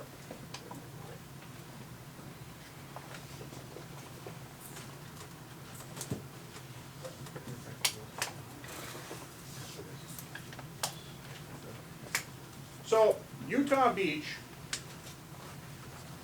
the preliminary bombardments here are more successful. They still have a lot of the issues we have, but they're far more successful than they were at the other landing beach, specifically Omaha. Initial landings actually take place farther south than they were originally planned because of the heavy seas just drifting the boats out of their planned course. This actually works in the favor of the assault forces, however, because they actually drift away from the main German defenses and instead land in a much more weakly defended area. And the calmer seas also allow all of those amphibious tanks I mentioned earlier to land safely, which provides an invaluable level of support. And Brigadier General Teddy Roosevelt Jr., who is the son of President Theodore Roosevelt, also lands with his men and is famous for walking along the beach without any regard to enemy fire.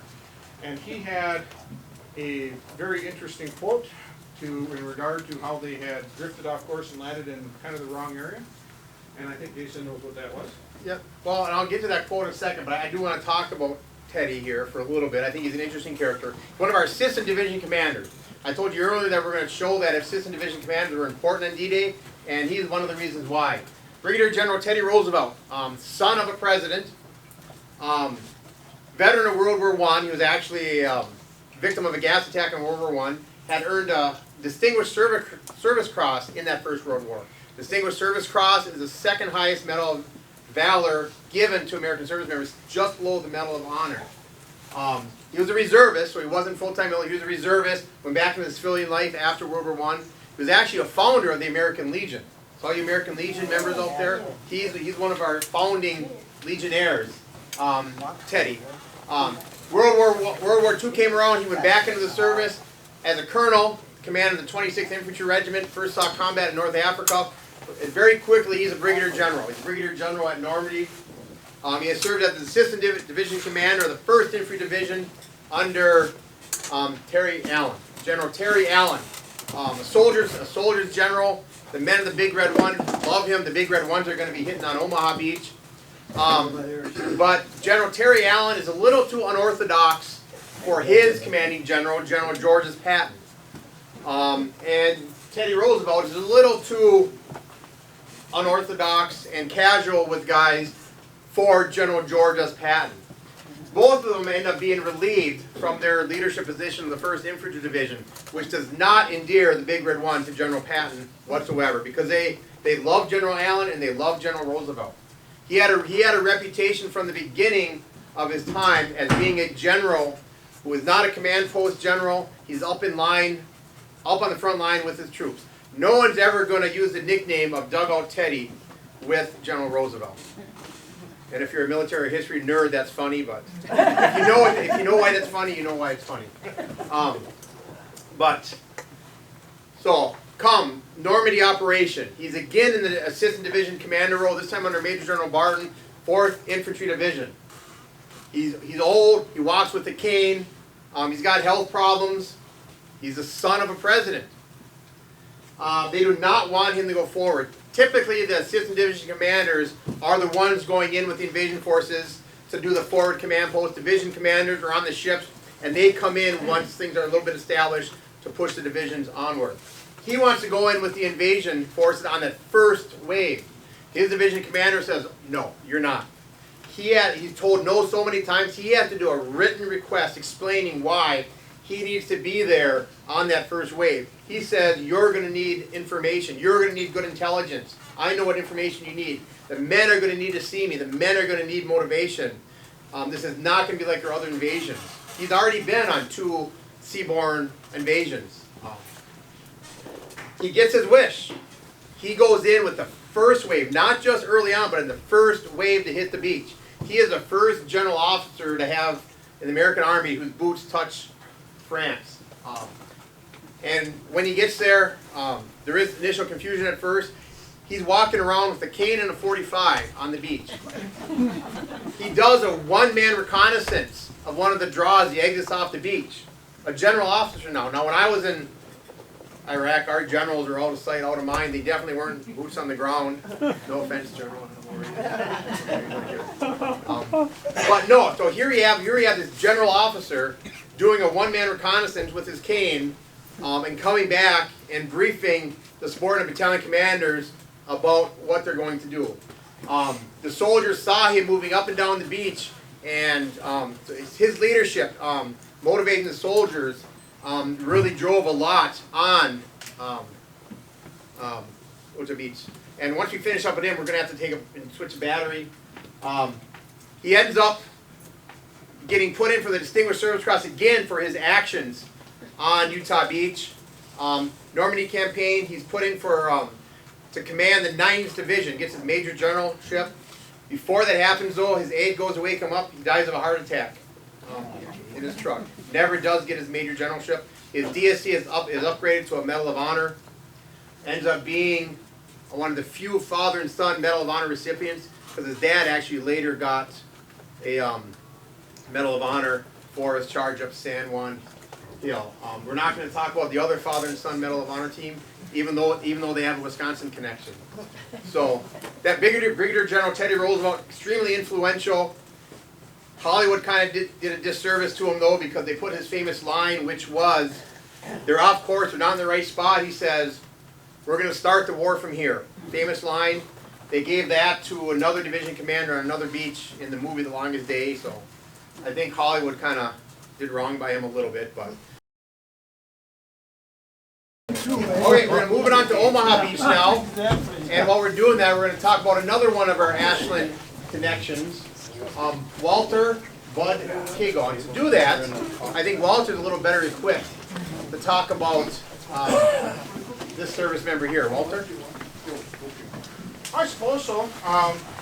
So this is going to be my grandfather and actually my namesake. I am named after him.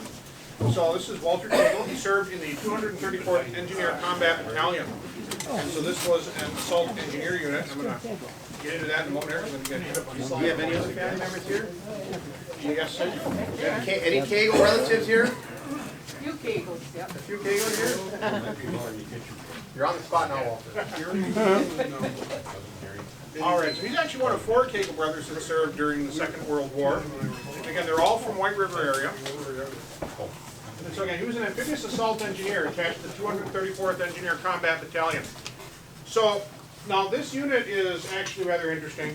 They were actually the first to become amphibious assault engineers, and this is a very specialized unit that was created specifically for these type of beach landing operations to lead these invasions, to destroy obstacles and clear the way for the main invasion forces. So for this operation, the 234th is attached to the 29th Infantry Division and will be landing at Omaha Beach. This is actually the first of these units, and then was attached into what they reorganized as the Engineer Special Brigades. And they actually had spent their time in Britain training what would become the other amphibious assault engineer units, because again, they were the first to do so.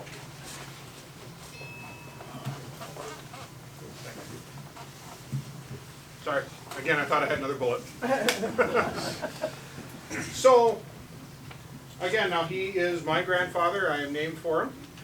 And he actually had met a girl in London, and they had become engaged in the lead up to the invasion. So, I don't have an enormous amount of information specifically as to what happened on the day of.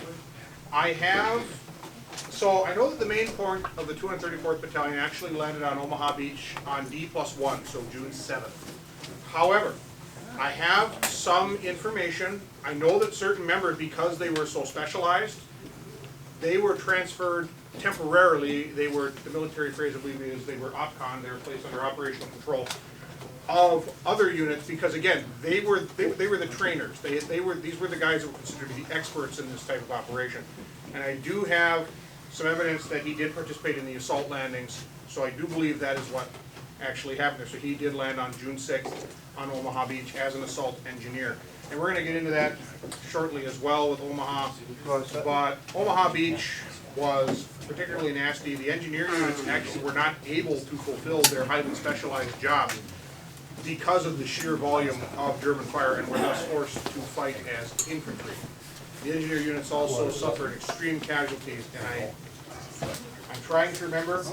I know there was an account of that where someone on the beach was asking, where are the engineers? Because they want these things blasted, and the officer was pointed to where they were mostly dead in the surf. So, I suppose now we can segue into the actual defenses at Omaha Beach. This is just a generic photograph of a German soldier from the battery somewhere along the Atlantic Wall. Unlike Utah, Utah Beach has steep bluffs. I'm sorry, mix things around. Unlike Utah, Omaha Beach has very steep bluffs. You have your beach, you have a seawall or a shingle, the shingle essentially being sitting over there by the and the knees. seawall itself before you hit these steep bluffs. And this obviously provides with fantastic defensive positions for the Germans as opposed to the flatland of Utah. I mean, just trying to kind of, just a random thought here. Imagine that you're trying to, here in Ashland, imagine that you're trying to land here and the terrain, compare the terrain at Sandbar versus the terrain over by Crair, where you have a steep hill right behind it. It's kind of like that, although it's much steeper at Omaha. So these positions are manned by the 352nd Infantry Division, which, like we mentioned earlier, this is a regular frontline German infantry unit. This is not the unreliable foreign conscripts and tired reservists that are being encountered elsewhere. The terrain itself is a crescent shape with steep rocky bluffs, which can actually reach up as high as 150 feet in some places. And these are lined with defensive positions. There are several draws, which essentially are slightly less steep areas that one can use to get up off the beach. These have all been covered by German strong points. And it's heavily mined. A very heavily mined area. A lot of the accounts we read, the soldiers had to go like single file, making their way through some of these heavily mined fields. Even the obstacles were mined. You hear about the soldiers that are taking cover on the beach, or what cover there was, and the Germans were firing over them. Why are they firing over them? They're trying to hit the mines on top of the obstacles there. Some of the other obstacles. One of the reasons they were coming in at low tide is to give the coxswains in the landing craft the ability to see the obstacles, which also have mines on them, to get around them. Once that water starts coming up, they're not going to be able to see those obstacles, and they're going to be hitting those mines, hitting those obstacles. You want the next slide? And, yep.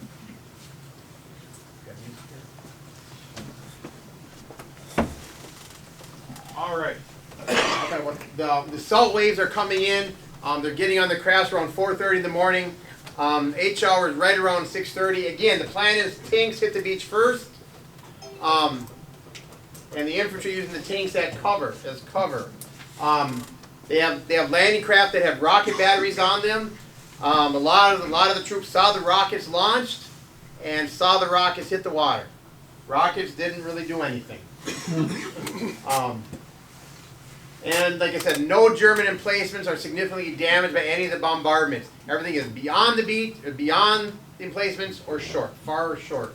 The landing begins at 06:30 hours, that is H hour, on Omaha Beach. And I just want to bring that up because actually in some of the German reports, German batteries were reporting back to their headquarters that they were undamaged and ready for action approximately 4 minutes before the first landing craft actually hit the beach.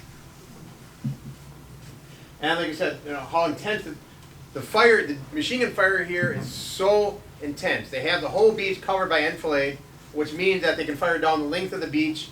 They have pre-sighted mortars. Mortars did a lot of damage here because we talk about that big seawall, the bluff they're up against. Even when the troops were cowering, taking cover there, the Germans were still dropping mortars. There was like a line of like rock shingle on that beach, and when the mortars hit that, all it does is create more shrapnel. Not a lot, world of difference from any other of the beaches. We had also mentioned earlier about the significant overweight of the load carried by many of these men, because a sandbar ends up catching a lot of these landing craft as they're coming in. And this is a serious problem. Now, some of the more experienced operators of these craft are able to, because there is a way to get over it by essentially by playing with the throttle to create a wake that'll push you over it, if they know it's there and if they're experienced enough to know how to do that. But a lot of them are getting stuck, so they're not only are they farther out, but they're in actually relatively deep water. So these guys are very overloaded. They step off the landing craft and they sink like rocks. Which is poor planning, poor execution. Your assault troops should be light and be able to move fast. No one was light and able to move fast. No, we're going to talk about another company's landing. We'll go in a little more detail on what they're going through. But first, we're going to move on to another one of our local service members, Eugene Bud Brinker from Ashland here. We have some relatives here. John, do you have anyone else? Yeah, Eugene himself is here. Thank you. His namesake nephew is here. Eugene Brinker came from a family. There's you're gonna have to correct me if I get any of this wrong from memory, but 4 brothers, right? 4 brothers, 3 sisters, all in the service. Mary Ellen Brinker is a widow. That's the mom. He enlisted in the Army in 1940. First duty station, Mountain, California. He served in the Presidio. When he enlisted and left for basic training, he never came back to Ashland, so that's the last time someone of his family saw him before he went off to war. He was initially in the 7th Infantry Division, as you can tell by the top of his patch there. He ended up in the Big Red 1, the 1st Infantry Division. He had combat in North Africa where he was wounded, and a buddy of his was captured by the Germans. He had combat in Sicily with the 1st Infantry Division. The Big Red 1, they were in the action from the beginning. One general officer said that the 1st Infantry Division, the attitude in the Big Red 1 is that the United States Army consists of the 1st Division and 10 million replacements and support soldiers. So they're carrying a big load. 1943, they're pulled out of Sicily, sent to England to train up for another invasion. So you have these tired soldiers of they probably had the most combat in the European theater already, and they're expected to lead another invasion of another coast. Soldiers aren't very happy. They're not very happy because General Patton took away their beloved General Terry Allen. So they're kind of disgruntled and unhappy. Major General Hubner is put in command of them. Excellent officer, not received very well because of who he replaced. The soldiers don't really give him a lot of respect until after D-Day. But we're not talking about him, we're talking about Private First Class Brinker. which actually I'm just going to throw out a correction here. My apologies on that. Some wires got crossed with one of our others. He was not a senior NCO. He was a private first class. So that's my mistake. I was looking at the wrong notes when I proofread this. I didn't even look at the bullet points. I just wanted to do that. Just want to issue that correction. That's on me, and I apologize. So, Private First Class Brinker is in the 16th Infantry Regiment, 1st Infantry Division, first wave coming towards the beach in that morning.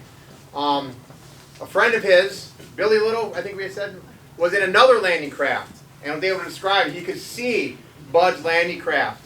One moment it's there, the next time he looked over, it's gone, nothing but smoke and fire. The supposition is German artillery hit his landing craft, killed everyone on it. Private Brinker, after 2 campaigns. By his 3rd campaign, ends up coming home in a sealed casket to his family. Again, he had left all 4 brothers, and all his brother-in-laws were in the military. So the entire family was in the service. So sacrifice at D-Day. We're going to talk about his home family a little bit too. Like I said, that he had his mother, Mary Ellen, was a widow. And she had 3 daughters that were without their husbands here too, because all the male members of the family were gone overseas. World War II, right after the Great Depression, families are still suffering. They have to kind of pull together to survive themselves, because they still have to make do. They still have to survive the people back home. So all the daughters moved back home with Mary Ellen Brinker. What was her nickname? I'm sorry, John. Nellie. Nellie? Nellie. Nellie. Brinker. So everyone moves back home. The oldest daughter, Kathleen, his oldest sister, Kathleen, ends up kind of being the matriarch, kind of keeping that household together. She was a hairdresser, and she had actually owned her own hair salon, House of Beauty, in the 2nd Street. I don't know how long it was in operation for. Does anyone remember the House of Beauty in the 200 block across from the courthouse? Okay, a few people do. That was the original owner for that was his sister, Kathleen or Catherine? John? Catherine. Catherine, thank you. So she was kind of like the matriarch, kind of paid a lot of the bills, was kind of the breadwinner for the Brinker family while the men were overseas. So, yeah. And again, you want to learn more about Private Brinker and his experiences. John and his cousin, Bud, is the namesake of his uncle. We did an oral history with them, and they're also on YouTube and on our Facebook pages. So you can learn more about the Brinker family and what they had gone through.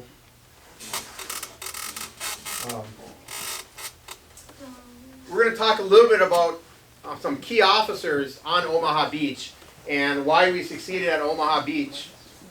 Leadership was essential to make this happen. Omaha Beach was the hardest beach out of all these beaches. This is almost where Ramos succeeded in beating us at the shoreline. What we're looking at now, this is Colonel, he's a general there. Colonel George Taylor was a regimental commander of the 16th Infantry, which Private Brinker was a member of. He is considered one of the essential leaders that helped stabilize and win that beach. He is famous for when he had landed. He landed about an hour after the initial waves were to find that the soldiers of the first ID were they're demoralized, they were pinned down, they were leaderless, they were scattered. There was no plan of action, there was no initiative. He moved up and down, exposing himself to fire, chastising soldiers, motivating soldiers, doing what he had to do to get soldiers to move. His famous line was, the only people on this beach are the dead and those about to die. If you're going to die, die inland. And that was enough to kind of motivate a lot of soldiers. And he's considered one of the key officers moving soldiers off the beach. I think he got a Distinguished Service Cross. I'm positive he got a Distinguished Service Cross for his leadership on Omaha Beach. This is the Assistant Division Commander, Wyland. God, I keep messing up his name. Well, yes. He also had landed there. He also is considered. Many 1st Infantry Division soldiers credit him with actually winning the beach. He said if it wasn't for the Assistant Division Commander, we would have lost that beach. The same thing while Colonel Taylor was doing it on one end, General Willem was doing it on the other end. The biggest thing they were doing was exposing themselves to fire and moving, getting soldiers to move.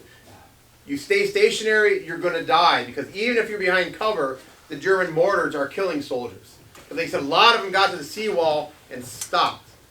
And that doesn't do them any good. So general officers did have an impact on that day. And he was one of those.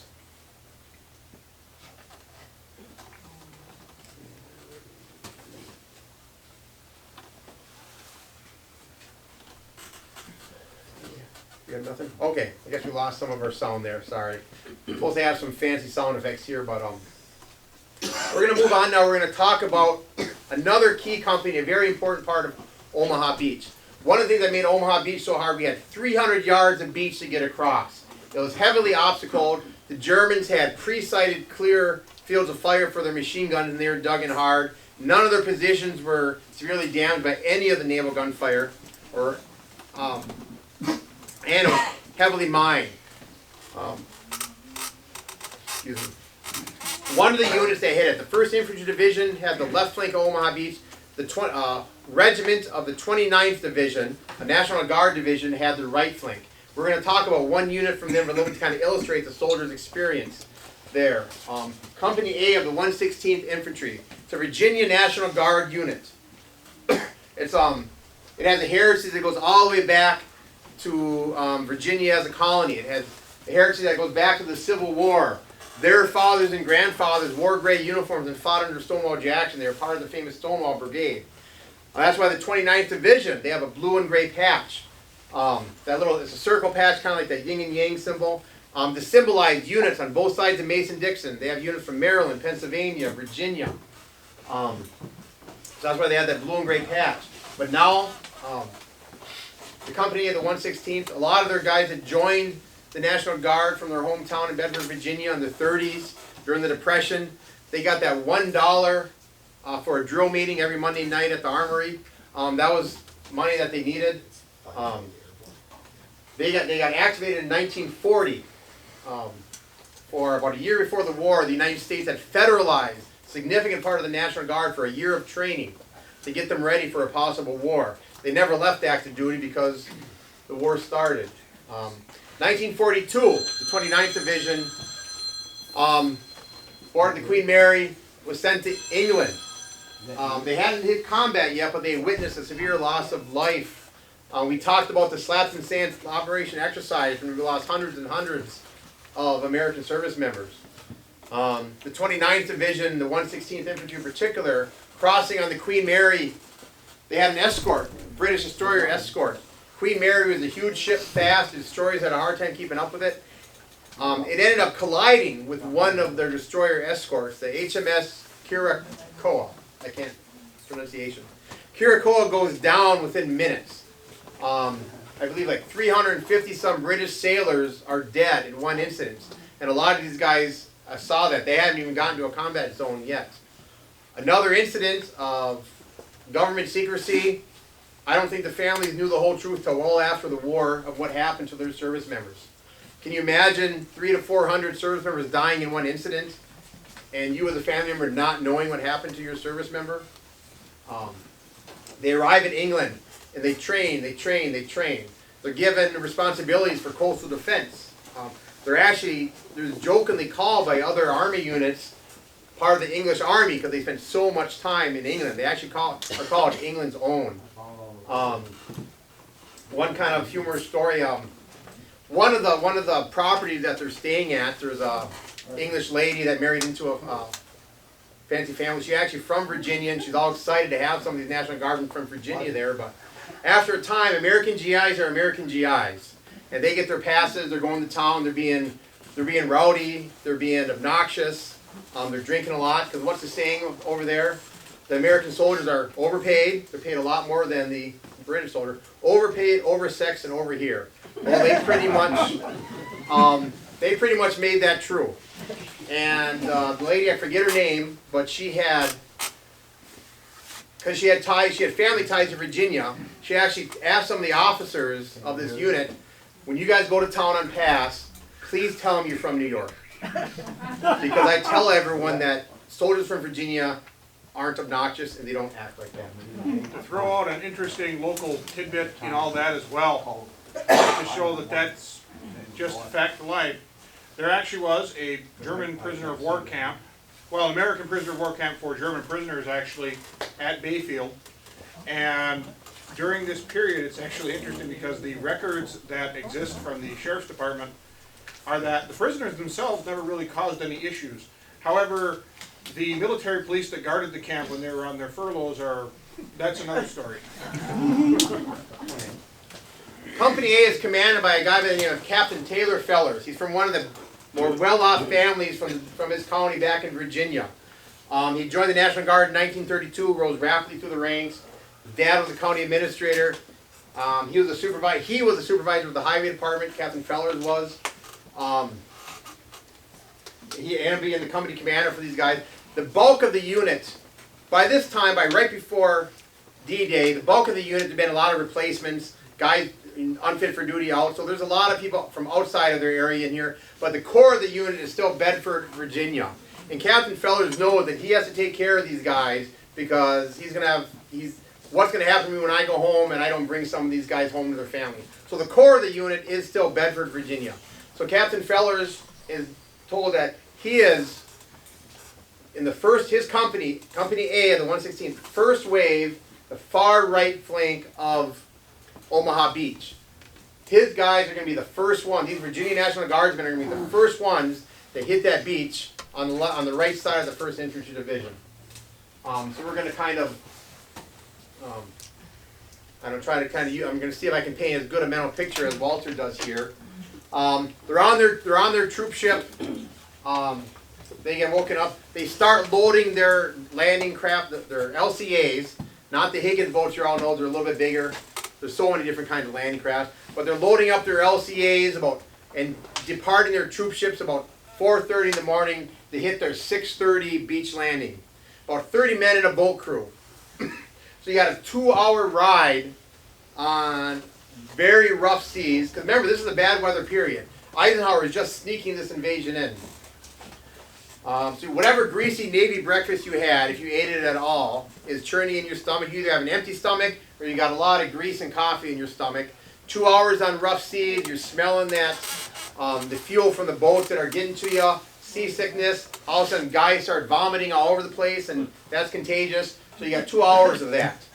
And then wondering what's going on. Your leadership has told you that the Air Force and the Navy is going to do such a job. You guys are going to walk off the boats and walk up to destroyed positions and lay down and have control of the beach. Now, Captain Fellers did not believe that. Captain Fellers was optimistic till about 2 or 3 weeks before D-Day, when all of a sudden his soldiers had noticed a change in his demeanor. He's starting to get a lot more, not more serious, he was a serious commander, but a lot more pessimistic, nervous. So the soldiers weren't sure what to expect. Not a lot of them, they weren't sure to believe that the Navy was going to do that good. They were hoping it would. They saw the rocket ships. These guys saw the rocket ships fire, and they saw the rockets hit the water. I think that didn't do their confidence a whole lot of good. They hit the beach. We've all seen the movies and stuff where the rams come down and they're instantly machine gun in the boat. That didn't happen to Company A. Company A, again, that far right boat of Task Force 16, they're under the temporary control of the 1st Infantry Division. The doors open up, no machine gun fire, their part of the beach is quiet. Captain Fellers leads his men off. They're on the beach, they're taking positions, they can see the German positions, but nothing's happening right now. That doesn't last very long. German machine guns open up once they exit the boat. 30 men are in that first boat. 6 boats bring in Company A. Only 5 made it because 1 went down in the channel. 30 men leave Captain Feller's boats, hit the ground, no one's firing at them. Within 2 minutes, his entire boat crew is dead. Because the Germans open up, they have nowhere to go. There is no armor on the beach. The armor sank in the channel. The armor didn't make it. There are no tanks for cover. There are no craters on the beach to take cover. There's nothing but mines and German obstacles and nothing but the solid wall of machine gun fire and mortar fires. So 30 men are dead in less than 2 minutes. Within 7 minutes, it is estimated that 80% of Company A is out of action, either killed or not in a condition to fight. I mean, I don't know. I mean, I've read that book. I can't even imagine that type of environment. By the end of D-Day, 8 members of a 200-man rifle company are in fighting shape after the end of 1 day. And you can imagine what happens to this small town. Think of a town a little bit bigger than Washburn. I think Bedford's wartime population was about 3,000. Now everyone kind of came from around, but it was a community, whether they came from outside in the rural areas or not. The Normandy invasion took 22 lives from one town about the size of Washburn in pretty much 1 day. Can you imagine how those telegrams started coming in? because that's how they delivered it, by telegrams. And it wasn't like, you see, like Saving Private Ryan, we were soldiers, the notices are getting to the families while the battle's going on. Those notices weren't getting to the families until July, almost August. And how it happened was, small town, I forget her name, but there's a lady in town that works at the little, what are the, I don't know if you call them drugstore at the time, but there's a telegraph station in the back. She reports to work maybe about 2 months, maybe a month and a half after D-Day. A lot of the families are wondering because letters have stopped coming. All of a sudden some families start getting letters sent back. So families are starting to get a little nervous. We're not hearing anything. What's going on? One day, late summer, this girl that works at the telegraph office at the drugstore reports to duty, turns on her telegraph, tells her other sending station that she's on duty, and all of a sudden it starts coming in, that starts with line, the Secretary of War regrets to inform you, oh, here it comes, and it doesn't stop. It keeps coming, it keeps coming, it keeps coming. Like a whole stack of them in this one day, and she doesn't know what to do. And she's actually asking for volunteers, because she doesn't want, you deliver one and the word starts going out and stuff like that. So it took generations for that town to recover from that shock. So there's no wonder why Bedford, Virginia is the home. It's the site of the National D-Day Memorial, because per capita that community had the greatest loss of life on D-Day for everyone. So if you hear about the Bedford boys, they're referring to Company A of the 116th. And like I said, 2 minutes after the ramps opened, that entire first boat was dead. And I think I'm kind of left it. So that was Omaha Beach and part of our experience there.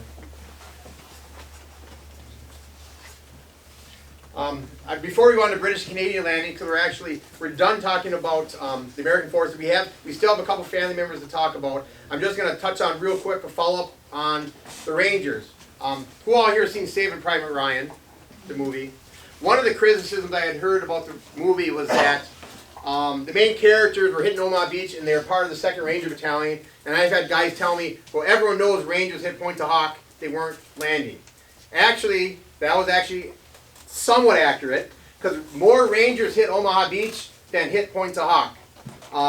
One Ranger company, Company C, 2nd Rangers, which was actually the name of the company in the movie. Tom Hanks wasn't there though. Actually, they were specifically assigned to Omaha Beach.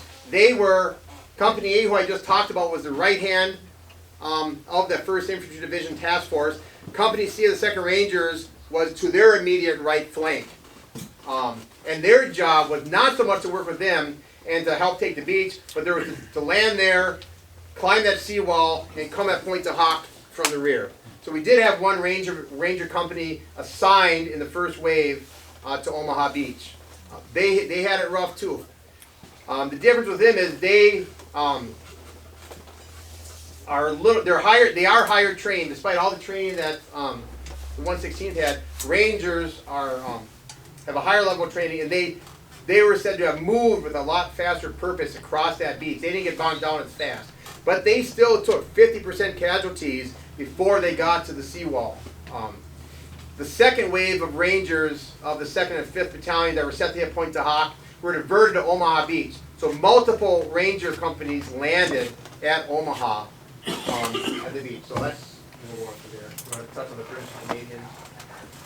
All right, so the British and Canadians, they have their own 3 beaches. The British are landing at Golden Sword, and the Canadians are landing at Juneau, which is right in the middle of that. There are actually a couple of seaside towns in Juneau, and it actually leads to urban combat once they actually enter that town. Golden Sword also see heavy action, although the British tanks are able to get ashore in force, which is a deciding factor in ensuring that the British landings are successful. Now their beaches are just the first steps, as the city of Caen is the primary objective, because of course, again, as the city, this is the major road and railway hub of the region. However, the German defense there is very efficient, and they do get bogged down there actually for a very long time. Breaking out to secure the beachhead. As the Allied forces take the beaches themselves and begin to push inland, the German resistance does continue. German artillery at Greyport Manor does present a significant obstacle firing onto Utah Beach. This is until they are silenced by paratroopers from the Easy Company of the 506th Parachute Infantry Regiment, 101st Airborne Division. This is the famous Band of Brothers. And the one comment I can make on Breakcourt Manor, this is I was going to have a whole thing on Breakcourt Manor, but obviously we can't talk about it. The one thing I'm going to mention on here was if you watch that one episode of Band of Brothers, they got so many things right in that miniseries, more things right than wrong. Easy Company's actions and their leadership at Breakcourt Manor is still talked about today. Army leadership manuals still highlight Lieutenant Winters and his officers. Well, back when I was still in the Army 15 years ago, it was in the leadership manual what they did at Breakcourt Manor. And it's also just an interesting little side note that actually I was made aware of by our friends at the Bayfield Heritage Association, that a member of Easy Company 506, a veteran thereof, although one who had joined after Normandy, actually used to spend his summers up here in the Chequamegon Bay area, operating his boat airborne out of the city of Washburn. Yeah, his name was Herb Swerve, and he was a part of the Band of Brothers. Okay, supporting the invasion real quick. I'm just going to touch on LST landing ship tanks real quick. We want to get on to some of our last Ashland ones. You can see right there, those are the landing ship tanks in there. Those are the big, can cross the ocean, carry large tons of equipment. Some historians will say that the Higgins boat won the war. There's others, and I'm going to use Craig Simmons as an example. He's a historian emeritus, I think that's how you pronounce it, from the U.S. Naval Academy.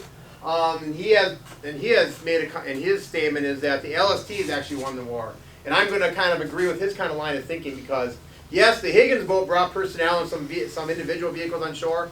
The LSTs transported large quantities of troops and large quantities of vehicles and big vehicles because we don't have a harbor yet. We don't have a port to drop stuff on. So these ships are designed to come up onto the beach, drop their ramps.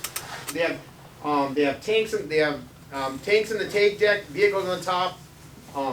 Walter and I, as part of our research, went and visited the last surviving LST, which is LST 325, which was in D-Day. And just an example of some of their service, what they did. They hit the beach on D+1, bringing in, an engineer unit and a naval construction battalion, and they made multiple. They're just constantly cycling back and forth to England, bringing troops and vehicles in, and bringing POWs and casualties back. And the key is bringing troops and vehicles in, because now that we have the bridgehead, we need to expand it and keep pushing troops in, keep pushing vehicles in. So as mentioned there, just real quick too, major problem is the lack of a port facility. So floating prefabricated harbor sections, defined as mulberries, were brought in to essentially convert the Normandy beaches into a temporary harbor. This is not a permanent solution, but it is something to allow this to come forward. Because, quite frankly, what really is probably the single most deciding factor in the victory in the Second World War is the absolutely astonishing level of American industrial output. And being able to bring this ashore, to be able to support an army that rapidly swells to over 1 million, and to be able to do this while running operations around the world like this is really quite astonishing. And this is the type of logistical support that is required to support, the type of logistical support required to operate an army of this size is really quite staggering. Okay, we're going to move on to our next Ashland native, Ragnar Lindstrom. Now, some of you may get confused, and when you hear the name Ragnar, think because my understanding of Norse mythology is correct, because Ragnar was the grandfather of Thor, the god of thunder. Not the case here, not this guy. This is actually the uncle to our Historical Society president, Bryce O'Shane, and the father to her two cousins. Are both your cousins here? Yeah. These are names, right? Esther Pufall and Joanne Swanson. Are you both here? Okay. So his two daughters and his niece are here. So it is not Thor's grandfather. Well, he was in the artillery though. True enough. So and Thor was the god of thunder. So maybe there's a connection there. I don't know. Tori, you're gonna have to check Ancestry.com. So there's a little. Like I said, you thought dad jokes were bad. Anyways, Ragnar was a. Is that how you pronounce it, Ragnar? was he's an artilleryman with the 552nd Field Artillery Regiment, which landed on July 4th. He's one of those follow-on forces that probably came across in one of those LSTs and came upon that established beach. He was a member of the 8th Infantry Division and immediately went into operations into the Cotentin Peninsula. Cotentin Peninsula. They're really, And they were driving through what is known as the bocage country. This is basically farmland. The fences weren't really a thing. Instead, we have extremely dense hedgerows, which makes for very difficult military operations. These are dense enough you can have German units on one side of the hedgerows, American units on the other. Don't even know each other are there. It requires actually using beach obstacles. They take beach obstacles and convert them into blades by cutting them out, mounting them onto the front of tanks to drive through these hedgerows. And this results in a nasty slog as they move through, pushing up the Cotentin Peninsula toward the port of Cherbourg as well as the port of Brest. and this is another intelligence failure on Allied intelligence because, again, our aircraft took excellent photographs of the bocage country and stuff, and they saw they did not realize the height and thickness and strength of those hedgerows. So it took the American Army by surprise when they hit them. They thought they could just drive their tanks right through them, and they're just like going, squeezing through brush. It wasn't. A significant action that the 8th Infantry Division was the seizure and the capture of the port city of Brest. And one thing that's kind of noticeable about that is that action earned the 8th Infantry Division their nickname. By this time, that General Carmon, who was the 16th Regimental Colonel, remember him, I talked about him a little bit, he was so instrumental, earned the Distinguished Service Cross on Omaha. He is now a Brigadier General as the Assistant Division Commander in charge of the 8th Infantry Division. When they capture Brest, he meets with the German commander to take the surrender. Germans are always a little more formal than the Americans.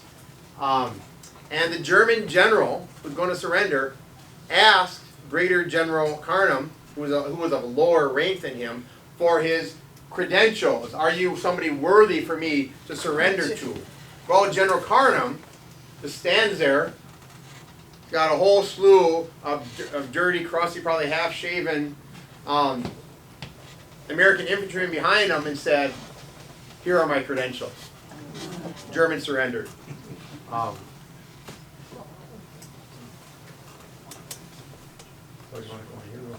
So again, for subsequent operations, despite how the effectiveness of the Mulberry Harbors, they still need a major deep water port. Cherbourg on the Cotentin Peninsula is the primary objective to that. They do push through the bocage and successfully isolate the peninsula before driving up it. They are able to capture Cherbourg by the end of July. However, the Germans do a lot of damage to the port facilities before they are defeated, and the port will not actually be operational until September.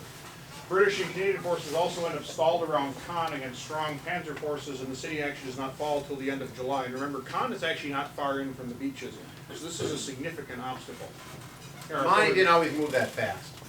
Our photograph here, of course, very famous photograph after the collapse of the German resistance at Cherbourg, marching POWs out of the city. One thing, Bernard Montgomery, Americans said that he moved too slow. Montgomery would later say that his job was just to pin down the Germans and not advance and let the Americans advance. So, the beachhead has been established, so now the next thing is to break out of that beachhead and begin pushing into the French heartland. So this commences with Operation Cobra at the end of July. After the fall of Caen, the British also commence a drive inland. The Germans do muster up their forces and they launch a major counterattack around the town of Mortagne. This fails, and disastrously so, resulting in them being trapped in what is known as the Falaise Pocket, as they are on the brink of being enveloped. Essentially, this would mean they basically find themselves caught in a pincer, and they begin rapidly trying to evacuate from the area around Falaise through the town of Chambois. However, they are not able to get out of Chambois before the British and American forces link up. This results in the destruction of the German 7th Army, which results in pretty much the annihilation of the combat power of the Wehrmacht in northern France. And during this breakout, we're going to go back to Culver Prentice's family again. That's used that 9th Troop Carrier Command. The American Army is moving so fast, they're using up all their fuel. the 9th Troop Carrier Command was famous for basically what they were doing. They were flying plane loads of gasoline, trying to keep up with the American forces, to keep all those fast-moving forces fueled up and on. There's actually in that scrapbook that that his grandson has, they actually have a newspaper article where they talk about that, how all the gallons of gas that they're delivering to the forces that are moving so fast. So, the closure of the Falaise pocket results in the destruction of the German army in northern France. This totals 40 divisions. This is an enormous number of troops. I always forget my numbers. Jason knows just the rough of how much a division usually is in strength. A rifle company is 200. Go from there. Okay. Thousands. So, it's an enormous number of men. A field army is the second largest formation that any armed force will put onto the field. So, this is an enormous victory. Despite receiving orders from Hitler, the German garrison in the French capital elects to not turn the city into another Stalingrad. Instead, some resistance is offered, but by and large the city falls with minimal damage as they surrender, and most German forces are left to retreat back eastward toward their own homeland. And with that, the Normandy campaign is considered complete. One more Ashland connection. We have a Britisher here, an English woman here, and again, I'm going to pass this off to my partner Walter to kind of explain who Miss Farmer is and why we have her up on our board. Yes. So, I had mentioned earlier when I talked about my grandfather, Walter Kegel, that he had become engaged to a woman in London during his furloughs before the invasion. So, that would be Miss Elizabeth Farmer of Shoreditch. So, born and raised in London by 1944, she's working in a factory and producing parts for Sten submachine guns. She met Walter while she was actually out to see a movie. They went out and saw Casablanca together. And by the end of the weekend, they were engaged, with Walter's mother, Clara Kegel, actually mailing an engagement ring over from here. That ring actually having been returned by someone else before that because she didn't want to be with a soldier. Oh, engaged after the weekend? Wasn't that a little... Yeah, that... Perhaps a little bit forward. Her diary may perhaps mention someone else being a little bit too forward and getting engaged to her GI fiance a little bit too quickly, but... Probably longer than that one. Walter, was she a nurse at Memorial Medical Center? I was, yep, Yes, I she worked with worked her. at Yeah. MMC and St. Joseph's. And one thing I find extremely interesting is Walter has never seen Casablanca himself. So, just another interesting story there is that she was rather confused and wondering what was going on because her letters were going unanswered for quite some time. And she didn't find out until much later because, like everyone who went over for the invasion, there's essentially a communications blackout. So nothing was coming through. So essentially, he was getting all these letters, they were being held. All of his responses were being held. So eventually she started getting a bunch of letters that started to make everything start to go forward on that. But one can imagine how that would have felt, that you're just suddenly not getting your responses anymore. And this is before the invasion, mind you, but still, suddenly you're not hearing anymore. So that's gotta raise some questions there. But it all worked itself out, and he managed to survive the war, continued on, and throughout it ended the war on the Elbe, one of the farthest American advances into Germany with his unit. And then they were married shortly after the war. She came here ahead of him, and they lived a good long life here. I think we'll move through these kind of quick. They're about 2 hours and 20 minutes. Yep, They're so, still shorter than the movie Saving Private Ryan. I just want to make sure. I'll go through these really fast and see how fast Walter can talk. okay, so, now just to follow what happens, we have Operation Bagration that happens in the Eastern Front concurrently to this. This is actually the largest ground defeat the Germans are going to sustain during the entire war. The entirety of Army Group Center is enveloped and destroyed by the Soviet Army. Operation Market Garden, September 1944. This is Montgomery's plan to end the war by Christmas with an ambitious paratrooper attack, basically launching and attacking to secure a route of travel directly into the German heartland through Holland. It is a disastrous failure and results in large amounts of, particularly the British airborne, being Pretty much they went a bridge too far, right? You can just put it that way, yes. October 1944, the Battle of Aachen. This is the first German city to fall to any of the Allied powers during the Second World War. Notably, it was the United States 1st Infantry Division, which we've been talking about already at Omaha Beach. They're the ones that were primarily responsible for the capture of Aachen. The Battle of the Ardennes, December 1944, this is more commonly known as the Battle of the Bulge. Hitler orders essentially the last of his remaining forces that are at full strength to launch an offensive into the Ardennes forest with the objective of pushing to the Belgian port of Antwerp, hoping that this will break the Western Allies. Despite initial success, For my wife and sister and cousin, Rug Lindstrom won a Silver Star at the Battle of the Bulge. I think I forgot to mention that he did earn the Silver Star there too. He had Bronze Star and his Silver Star during his time in Europe. Yes. thank you. Yes, actually, and Chequamegon was there as well. Crossing the Rhine, March 1945, the securing of the Ludendorff Bridge over the Rhine River at Remagen. This is the last major land obstacle before getting into the German heartland. The capture of this bridge and Allied forces beginning to force the river essentially is the end of major resistance on the Western Front, with the exception of the industrialized Ruhr region. So aside from the forces that are dealing with the German forces in that pocket, the bulk of the Western armies begin essentially a rapid-fire race across the country, trying to reach the demarcation line with the Soviets along the River Elbe. And April 1945, the fall of Germany. By the time that everything comes to a head, April 16th, 1945, the city of Berlin is sandwiched between the American 9th Army, which is waiting on the Elbe, and the massive Soviet forces, which consist of 3 army groups on the Eastern Front, which converge upon the city and destroy it in an apocalyptic final battle, which results in the complete destruction of the Third Reich and the end of the Second World War in Europe, with the German surrender following in May.